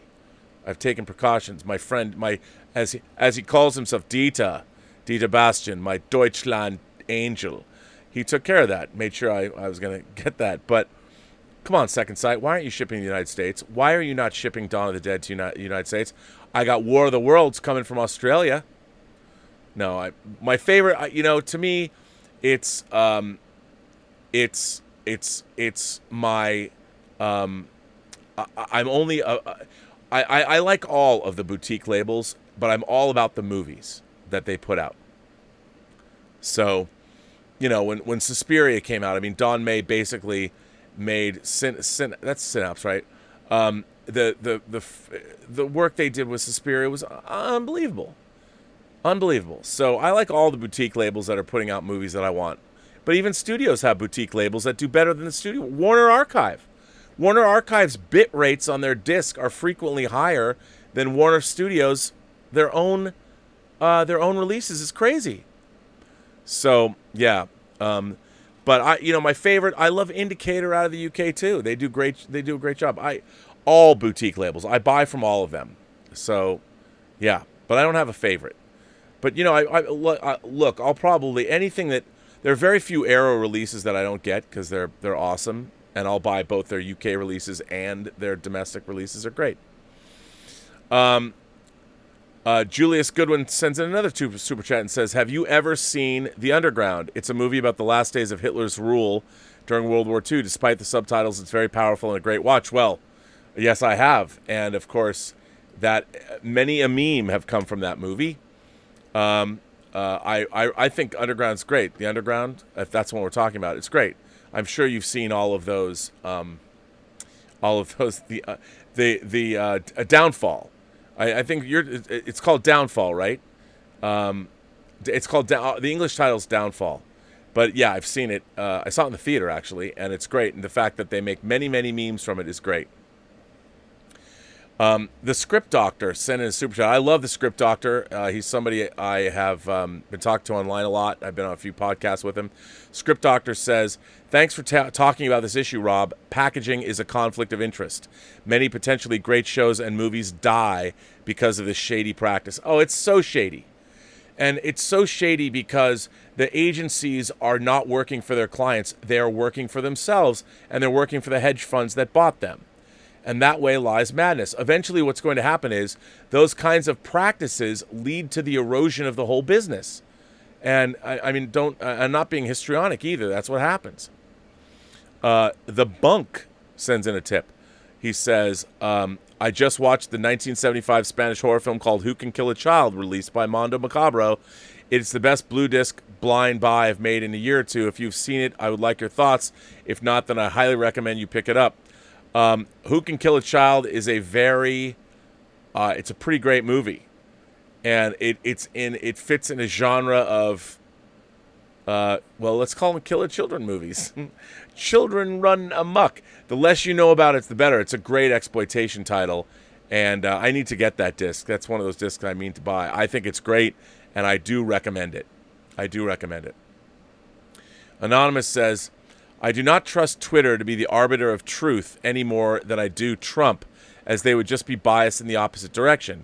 If you are a platform, you are not responsible for what is said if it does not violate the law. A publisher is responsible. Well, okay. I mean, I can see that. That's basically what Zuckerberg's but look, if someone is using your platform to attack someone else, like what Trump did with Joe Scarborough, or when Trump is tweeting falsehoods about election fraud, election tampering, ballot tampering in an election year, I think that's problematic. You know, and Twitter, remember, Twitter's a platform, but the publisher of the tweet, you say that a publisher is responsible. Twitter's not publishing necessarily. You are publishing your own tweets on Twitter's platform, because it's not like Twitter would be publishing things you said if you didn't say them. Twitter's just a place. It's just a place where you go to chat, but you're the one that's chatting, and when you type something in, you have published it. So the publisher should be you. At least that's the way kind of I see it. Stubble McShave sends in a tip and says, George R. Martin says, a reader lives 1,000 lives before he dies. The man who never reads lives only one. That's a riff on Shakespeare. Cyrano, right? No, it's Shakespeare. But I agree with that. Because why wouldn't you read? AJDZ Ajdez sends in a super chat and says, in Indy 5, do you think he will die or find something like the Fountain of Youth, and that's how he gets recast as a younger actor? Look, I think that's what they should have done to Picard. They put him into a younger body, and that could have been interesting. It depends who it is, if they want to do that. But to be honest, I think it'd be really ballsy if they let Harrison Ford die in the last Indiana Jones movie. They made a 5th Indiana Jones and leave it at that. Leave it at that. That means, it's at least going to be a pop culture franchise that spans over 40 years. And why, let Indy die with Harrison Ford. Harrison Ford is Indiana Jones. I know, Sean Patrick Flannery. I know. But really, in everyone's mind, Harrison Ford is Indiana Jones. Let him die. Why not? I think that'd be kind of nice. Magic K says, how's your experience with HBO Max? I do not know. I have not used it yet. Twin Flicks says, hey, Rob, did you get my letter about how it will most likely work with the Snyder Cut and the guilds? I have a friend who works on the biz side and gave me some insider knowledge. Well, I know you were talking about yesterday. I think, didn't I read it yesterday when you said your friend said people don't get paid twice? Well, that's true. The actual people that don't work on, if that's what you're referring to, I did read your letter yesterday. But people that are working on a movie, look, when it comes to actors, and like I said, the guilds, the WGA, the Writers Guild, the actual people that work on the movie don't necessarily get paid again. But like you pointed out in your letter, like Zack Snyder would have to be paid for his time because he's directing again, so he's overseeing editorial, so he's going to have to renegotiate a contract there. I mean, we shall see, but you know, it's all very interesting. But yeah, I did talk about yesterday. And speaking of letters, why don't I jump into letters and see where there's letters, where we're at here? Because why not? Okay.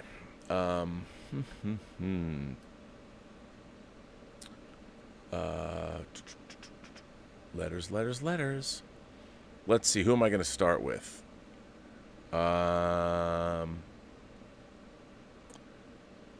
Let's see. I'll just jump right in. I don't know who I'm going to start with. I'll leave it up to you. This one comes from Anthony Corrales.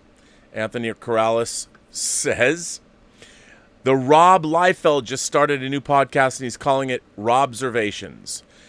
When I first saw it, I thought it was that he was going to be on your show. Congratulations, Rob. You've reached a milestone that's been achieved by the likes of legendary creators George Perez, Marv Wolfman, and Arthur Adams. You've been ripped off by Rob Liefeld. Well, Anthony, that's very funny, and that's very funny you say that, but I want to point out that back in the 90s, Rob Liefeld did write a column for Wizard Magazine called Robservations. Now, I didn't remember that. There's also another column I found called Robservations. When I came up with this title, I didn't mean to be ripping anybody off. And I have to say, Rob Liefeld did claim that title, 25 years ago. And if you weren't here in the beginning, I will say that I think there's room in the Robservations pool for everyone. Although, and I know he wanted to bring that back, but I'm kind of hurt. I'm friends with Rob Liefeld. I know him. This one comes from Donnie Pearson. Hello, Rob and my fellow imagination connoisseurs. It's been over a year since the Fox Corporation got separated from 21st Century Fox, and since the Walt Disney Company completed the acquisition of 21st Century Fox afterwards. I was hoping that Disney would merge 20th Century Fox and Touchstone Pictures into the new 20th Century Touchstone label, but my mind was made up for a while. It's now 20th Century Studios, which is what it was back in the 30s. It has also been over 4 months since Disney phased out the Fox name from its recently named 20th Century Studios and Searchlight Pictures to avoid confusion with the Fox Corporation, which completed its acquisition of the Seattle duopoly of Q13 Fox, KCPQ, and My Network TV station, Joe TV, KZJO22, and Milwaukee's WITI Fox 6 from and sale of its Charlotte duopoly, WJZY Fox 46 and My 12 MY or WMYT 55 to Nexstar. Anyway, I still wish Disney would have merged 20th and Touchstone into 20th Century Touchstone, but I'm fine with 20th Century Studios. Yet not everyone was pleased with the 20th Century Studios name, and I respect the opinions of those people. The original 20th Century Pictures was created in 1933, 2 years before its merger with the Fox Film Corporation, and was the Alfred Newman composed fanfare. When 20th Century Fox merged, when 20th and 20th Century Fox, when 20th and Fox merged, the fanfare name became associated with the then new 20th Century Fox. Alfred Newman reworked his fanfare in 1953 to coincide with the 20th's then new widescreen process called CinemaScope. The fanfare became synonymous with 20th's then corporate sibling, the Fox Broadcasting Company, in 1987, a year after the network was launched.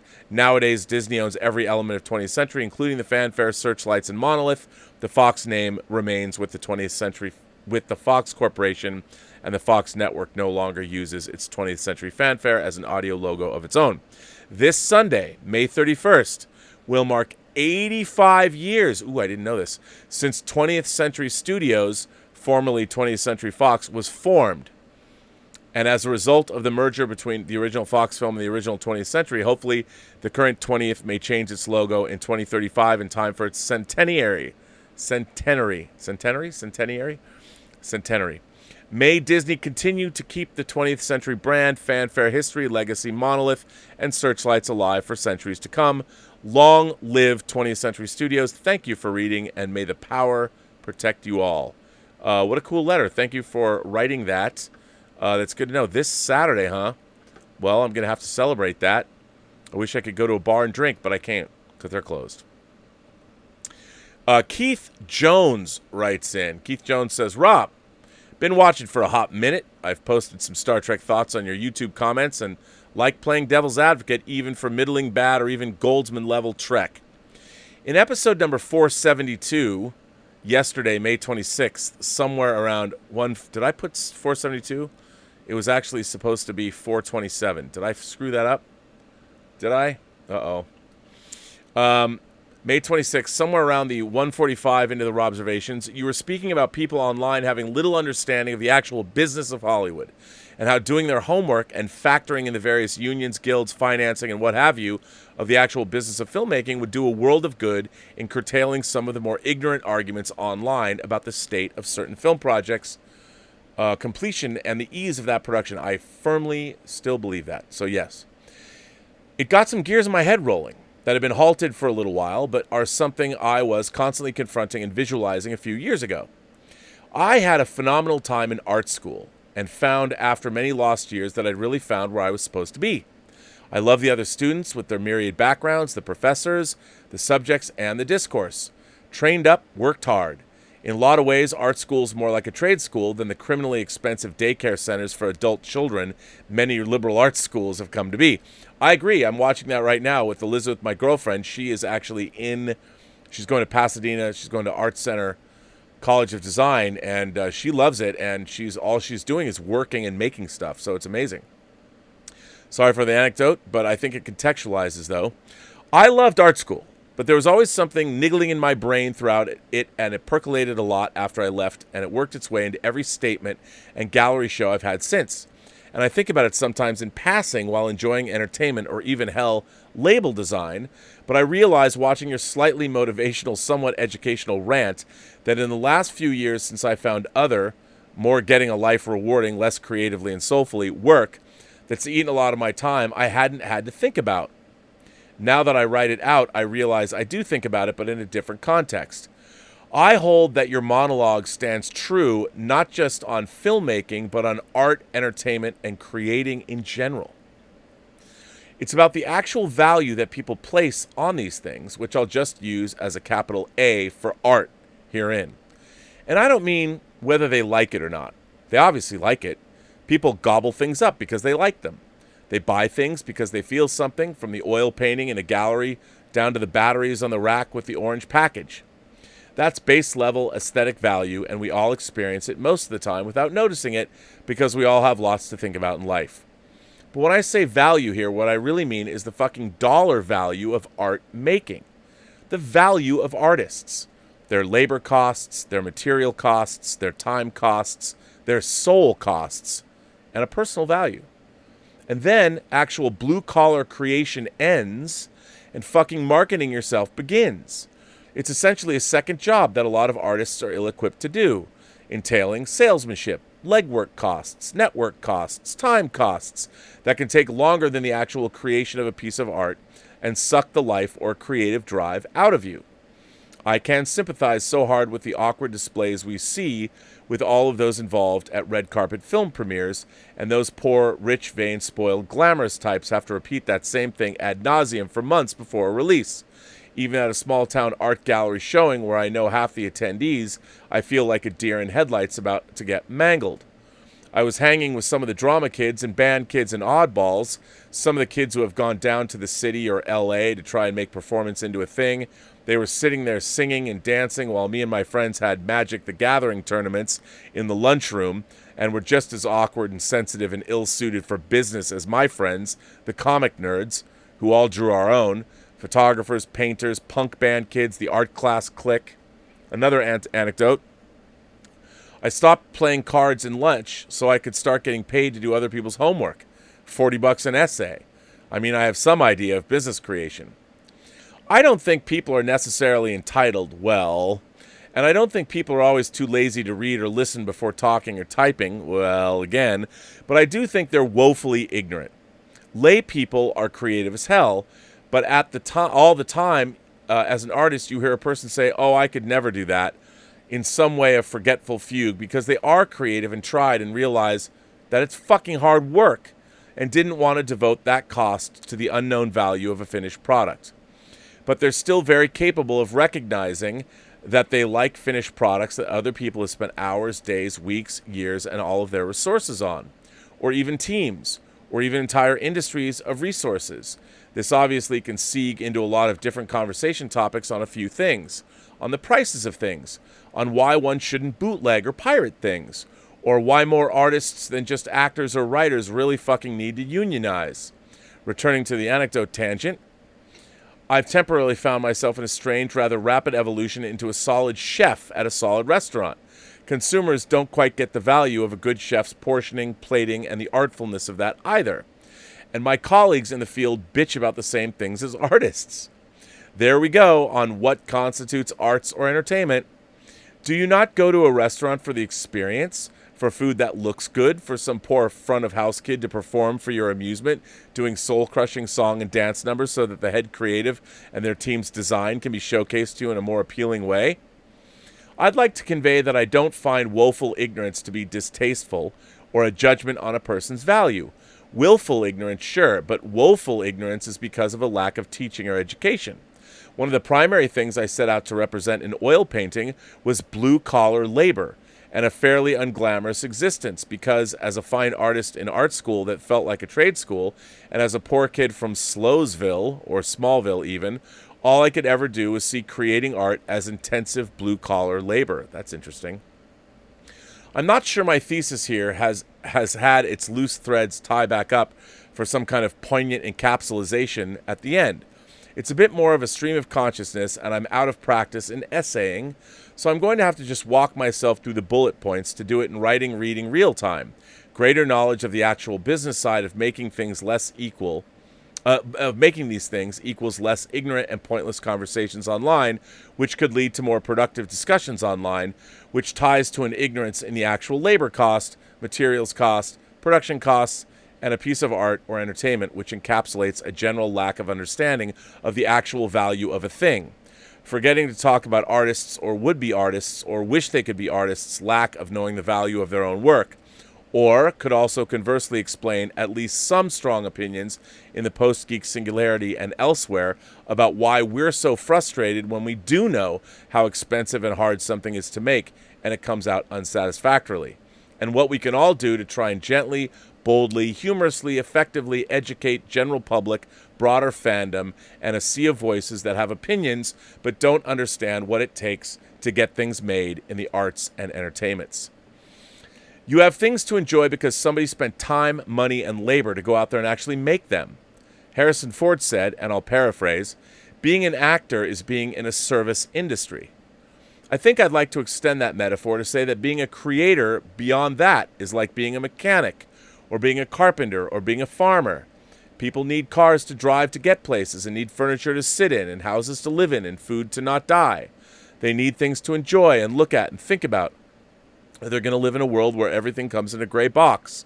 We live in gray boxes, we drive in gray boxes, we stare at the walls and go insane and die. So don't just consume entertainment. Don't just exercise fandom with a baseless online chattering that only factors in one facet of a production or creation, parrots something else's real politic anyway. Value the things you like. Learn the name of the inker. Criticize the film for its story if you must. I majored in English Lit once. I'm a verisimilitude stickler. Didn't see these things used to have continuity people on set. But appreciate the art and design, or the DP's work, or just the composition of a shot. I think Rise of Skywalker is one of the most visually pleasing things I've seen, for instance. Say cheers to the guy who got paid to design the 3-color bag that your favorite potato chip came in. Hell, say cheers to the actual person who designed the font that says potato on it. That's somebody's job. It's not glamorous at all, but it's art, and you're paying for it, so think about it, like you want somebody to think about what you went to work to do all day.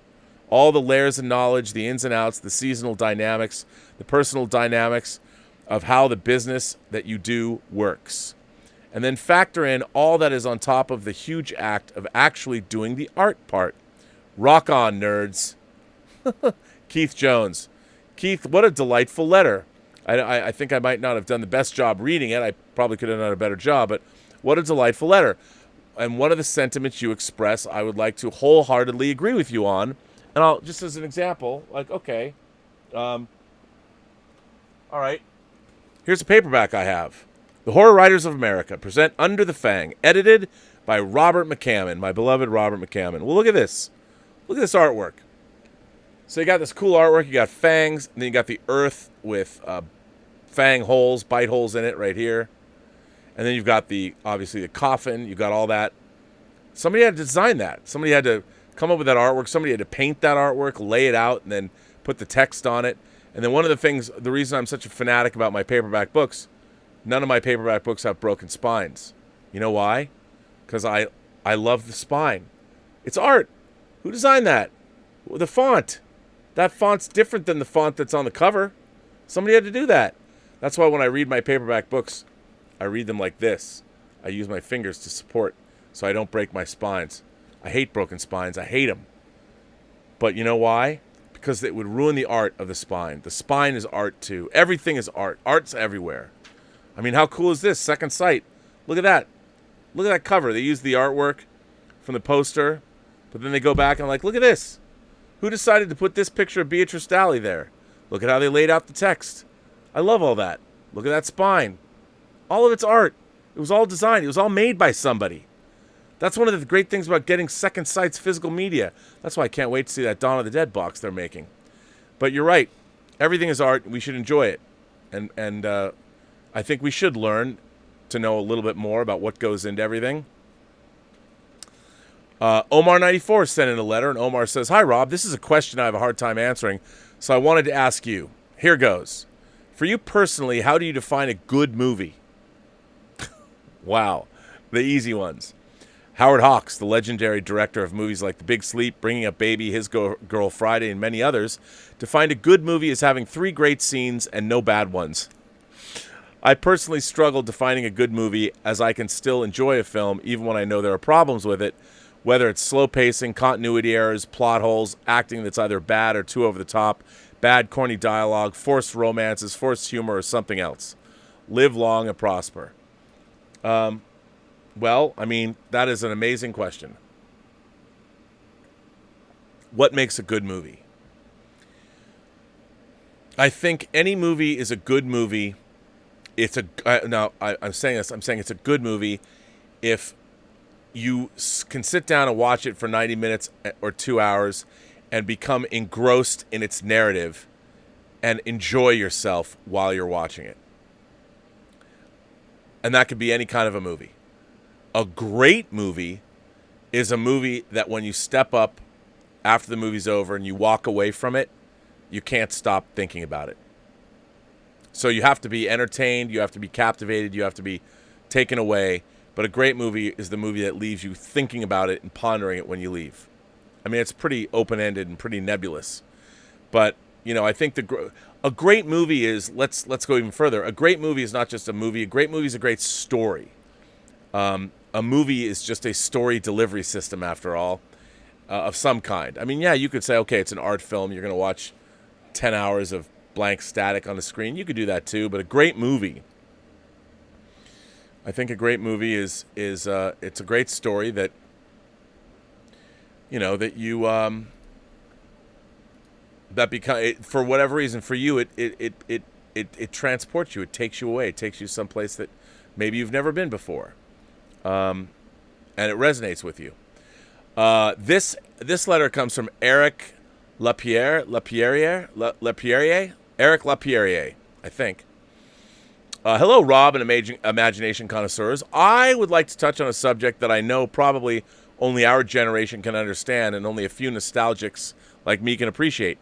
As a kid of the 70s and 80s, I was very pleased when I learned that, to help with the COVID-19 confinement, CBS was bringing back a tradition that most main TV stations had at the time. I'm talking about the CBS Sunday night movies. Remember when we all waited all week for the World TV premiere event of that specific movie we loved? It was an event. I will never forget the Sunday night I watched Superman the movie and how it created a discussion in the schoolyard the next day. Same thing for all the Star Wars and Star Trek movies. And this May, CBS brought back an old tradition and started with Raiders of the Lost Ark. I was in heaven. I know, most will say that it's a waste of time with all the commercials, and now that everybody has better ways to watch those movies in their private home theaters or any other media available at the tip of their fingers, and I agree, and I don't know why, but when my favorite movies are on TV, even in 2020, I feel the need to watch them. Is it because I have no control over the event presentation of the film, or if it only brings back nostalgia? Not sure why, but I can't help it. I have to watch it live on TV. With these special presentations added into CBS's Sunday schedule, I would have been just happy with the Sunday presentations, with the movie presentations, but CBS also recreated a brand new Sunday night movies promo advertising the viewers about the movies they're about to watch, just like in the old days. I love it. The older we get, the more nostalgic we become. Not sure if you agree with me on this, but for me, even if I have to watch all the infinite commercials, I love the feeling it brings. As much as I love to watch Star Wars in 4K on my 75-inch screen, I feel that watching movies now is less emotional as we focus too much on the perfection and forget about the fun of a movie special presentation. So, Rob, if you permit me, I would like to take the opportunity to thanks and congratulate CBS for bringing back a weekly event on TV like we used to have when times were simpler and it was good to watch movies as a family. Be safe, and thanks again for all your work. Eric LePerrier. Eric, what a great letter. Look, when I was a kid, they didn't have home video. So when somebody was going to play a movie on TV, it was a big deal. I mean, I can even still hear, I forget the guy's name. It's like, whose dad is it? It's somebody's dad. I'm drawing a blank on it. Was tonight on the ABC Sunday night movie. Sean Connery is Ian Fleming's James Bond 007 in Diamonds Are Forever. Tonight on the ABC Sunday. You know, I loved all that, and you'd get a chill when you'd hear it because, you know, I got a VCR in 1980. So until I had a VCR, we had a VCR when I was a kid, you couldn't watch any movie you wanted. So the only time you could see movies again, if you saw them in the theater, the only time I saw early Bond movies was on TV, on the ABC Sunday Night Movie. It was the best. So, yeah. That was the way. So I love that. Although my whole problem is now I'm all about presentation. And, you know, I can't get past the great sound, the great picture we have now. Stephen Goggin is here, and Stephen Goggin says, Dear Rob, another short letter, well, more of a question concerning the excellent movie The Usual Suspects, which, by the way, I should point out that I did produce the excellent special features for on the DVD that haven't yet been ported over to Blu-ray, which is too bad. But you can see my documentary on the making of The Usual Suspects. I think in French, somebody in France put it all up on YouTube. But it's a great documentary, if I do say so myself. Shouts out to Dave Parker and to Carrie David for making it with me. Dear Rob, another short letter. Well, more of a question concerning the excellent movie The Usual Suspects. In the movie, the character Kaiser Soze has an assistant named Kobayashi. Was this character named after the Kobayashi Maru? Yours truly, Stephen Goggin. P.S. I have the standard DVD edition of this DVD, which has a chunk load of special features on it. Well, Stephen, if you do have that DVD, and I think you have the British version, right? It's got blue and silver on it. I produced all of those special features. So watch them. There you go. See, I'm not just some slouch talking on YouTube. There you go. I believe that it might have been inspired by that, but I don't know. Hang on. Let's find out. Because people like it when I do these phone calls. Let's see if I hang on.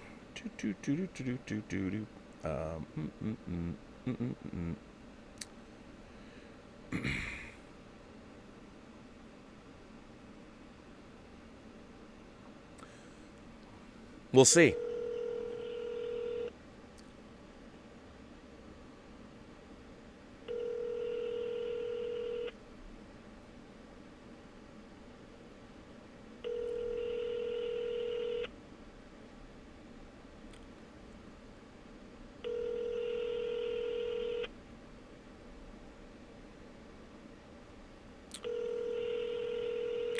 Bummer. Well, I'm sorry, the person you were trying to reach has a voicemail box that has not been set up yet. He hasn't set up this voicemail in 4 years. Anyway, I'm not going to tell you who I just called. But, actually, you know what? I'll text him. Let me see.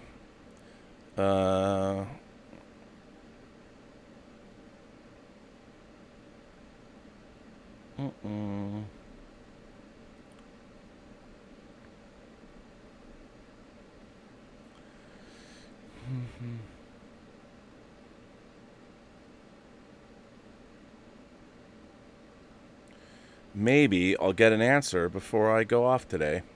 We'll see. Anyway, so there you go. I'm going to get you a definitive answer because only I can. We'll see. And if I don't get an answer right away, maybe I'll get an answer. I'll get an answer at some other point, and I can give it to you. Let's see. Anthony Choice. Oh, I'm getting an answer. I'm getting a text back. Is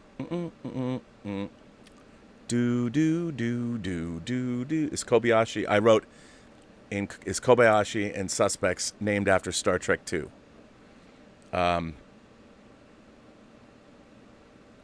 Still waiting. Well, he's still typing. I'll just wait. I'll wait till he's done typing. I feel like I shouldn't. Now I feel like I shouldn't. Start reading this letter. Well, maybe I'll start reading this letter anyway. It's a pretty long letter. Well, since I'm only getting a text back, okay, it's still typing. All right, Anthony Choice. I'm gonna read this letter.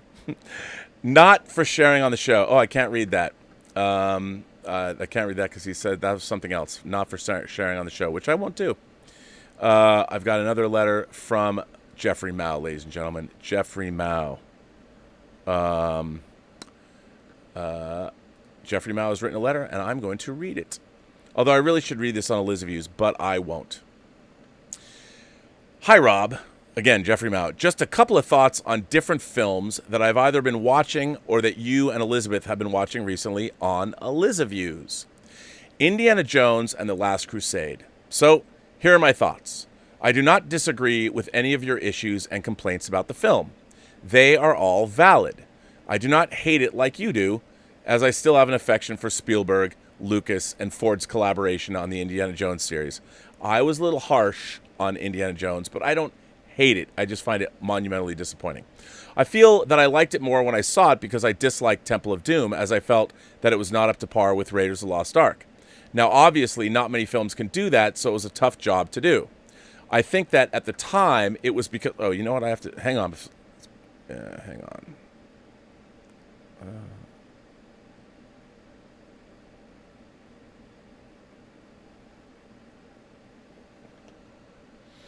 I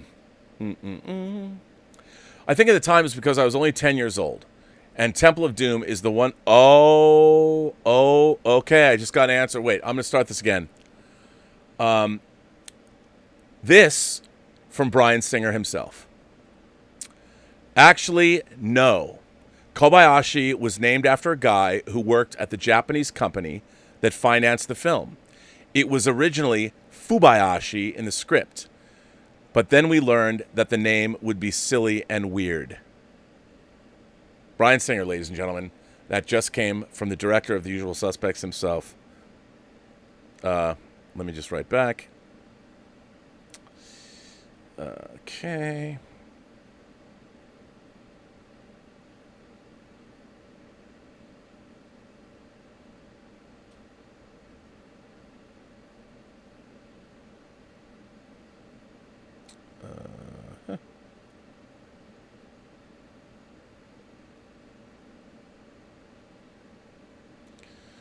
There you go.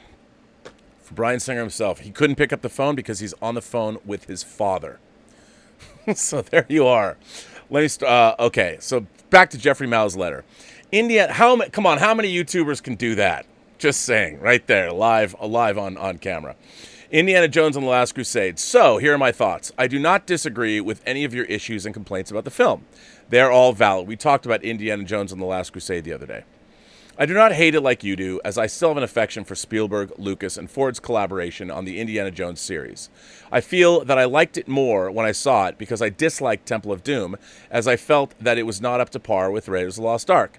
Now, obviously, not many films can do that, so it was a tough job to do. I think at the time it was because I was only 10 years old, and Temple of Doom is the one film that I've watched the least of the trilogy. However, your like for the film has kind of gotten me around to your point of view, and I do think that Temple of Doom is better than Last Crusade, and by no means can be worse objectively if you compare it side by side. Even for my very first viewing of The Last Crusade, I had problems with the visual effects on a lot of shots. The shot of the Nazi in the tank falling off the cliff was among the worst I've seen in a big film. Like you said, there were many others, including the bad composite shot of some Nazi giving a very half-hearted curse up at the Zeppelin after Indy throws him out. Yeah, it just feels like they had taken out the bad jokes, sight gags, and poor character treatments that the film could have been awesome. I think at the time sequels were not handled as well, especially third installments. It seems like they always had to be retreads of the first film. Unfortunately, Kingdom of the Crystal Skull didn't help matters either, so we really have a series that could have and should have ended on a great third film, but now feels like it has the potential to be tarnished further if the fifth film is disappointing. Top Gun 4K. I watched, man, I cannot get that. It's supposed to come tomorrow. Top Gun 4K. I watched Top Gun in 4K, and needless to say, it was a pretty awesome-looking disc, especially since I haven't owned the film in any format since VHS. I've heard only the best things about Top Gun 4K. It's not really worth it to rehash much of the film as such a large part of popular culture now, but you do appreciate Tony Scott's audacity and bravura in action here in this film, and you see a lot of his signature Scott-isms. Like all the guys are sweaty, but the women aren't. There's something wrong with that, don't you think? You don't see as much of the diffusion smoke as you do in his later films, but there's a lot else of his signature stuff in there. Scott utilized the open sky and ocean setting for his beginning and closing sequences very well, as he was able to hide any continuity problems. The desert scenes at Top Gun were a little better with more scenery, but it was still relatively featureless. The limitations in technology for both cameras and visual effects did make the final battle feel a bit blank, though. Like you often lost track of which plane was which. The only thing I'm really looking forward to with the new Top Gun Maverick is providing a much better sense of place and setting with the aerial scenes. From what little we've seen in the trailer footage, it certainly looks like that's what they're going for. I think it looks amazing. There was a short little extra on the 4K that was pretty much an advertisement for the new film. Finally, you can really see how gorgeous Kelly McGillis looked in the film. I don't think that Tony Scott is really known as a great director of women, as his films tended to be high testosterone affairs, but boy, she looked good, and he loved to use that low afternoon light for her. Excalibur? Nothing much to say other than I need a new copy of it because my DVD is so old. It's the paper case type with the snap clip.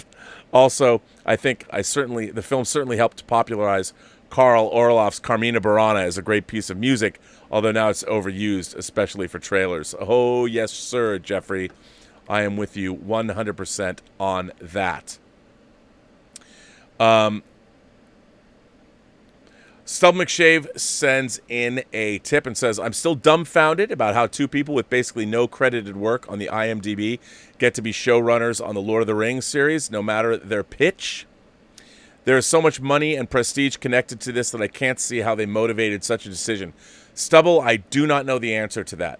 All I know is that the Lord of the Rings TV series, the rights alone were the most expensive rights payment, I think, for any property, $250 million. So maybe the people they hired, I don't know how they got that job, but it is amazing that they got it. Proof will be in the pudding. So yeah, we shall see. I don't know. I hope it's great. I want it to be great. Well, ladies and gentlemen, kind beings, gentle souls, people from across the known galaxies. Oh, wait a minute. Gerald sends in a tip and says, hey, Rob, you calling Bryan Singer live to get the definitive answer to a fan's question is the coolest thing I've ever seen on YouTube live stream. Amazing. Thank you. Yeah, well, I'll probably get a lot of irate messages too. But, yeah, I've known Bryan Singer for 30 years, and I've done a lot of work for him. And, again, of all the people in Hollywood that I know, he has been one of the most loyal and one of the best bosses I've ever had.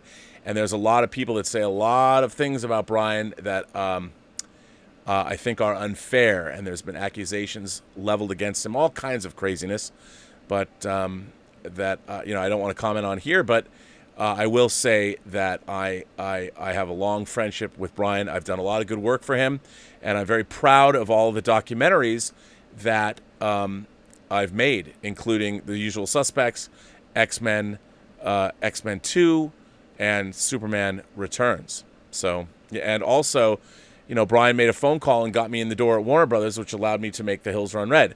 Now, yes, I have a lot of loyalty to him, and I respect him, and there's a lot of things that have been said about him that I know to be untrue. Put it that way. But yeah, I'm glad you dug that. Again, Brian, like I'll tell you, like John Campea, is another person that has been a great employer and somebody that from a business standpoint I trust. So it's nice to have that in Hollywood, and I've had that for years and years and years. So Gerald, I'm glad you dug that. Honest Asian Guy sends in a tip and says, "Hey Rob, John Woo's The Killer turned 30 last year with zero fanfare or even any news of some kind of restoration or re-release. That's terrible. John Woo is a true legend, and this masterpiece deserves the 4K treatment. What are your thoughts?" Okay, Honest Asian Guy. I love A Better Tomorrow. I love Bullet in the Head. I love The Killer, and I love Hard Boiled. And I would love to see those guys. I love Red Cliff. I have Red Cliff 1 and 2.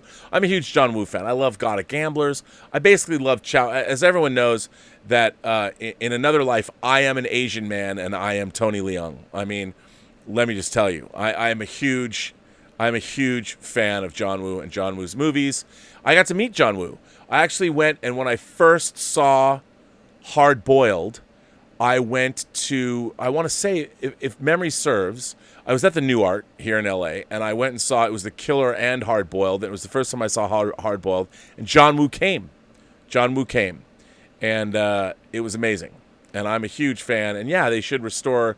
That film could really use a 4K restoration. I don't know how good a shape the negative is in, but yeah, I would love a new restoration, a new sound mix. And it's funny because, there was a time when those movies were coming out in America, they were really being discovered here in America, that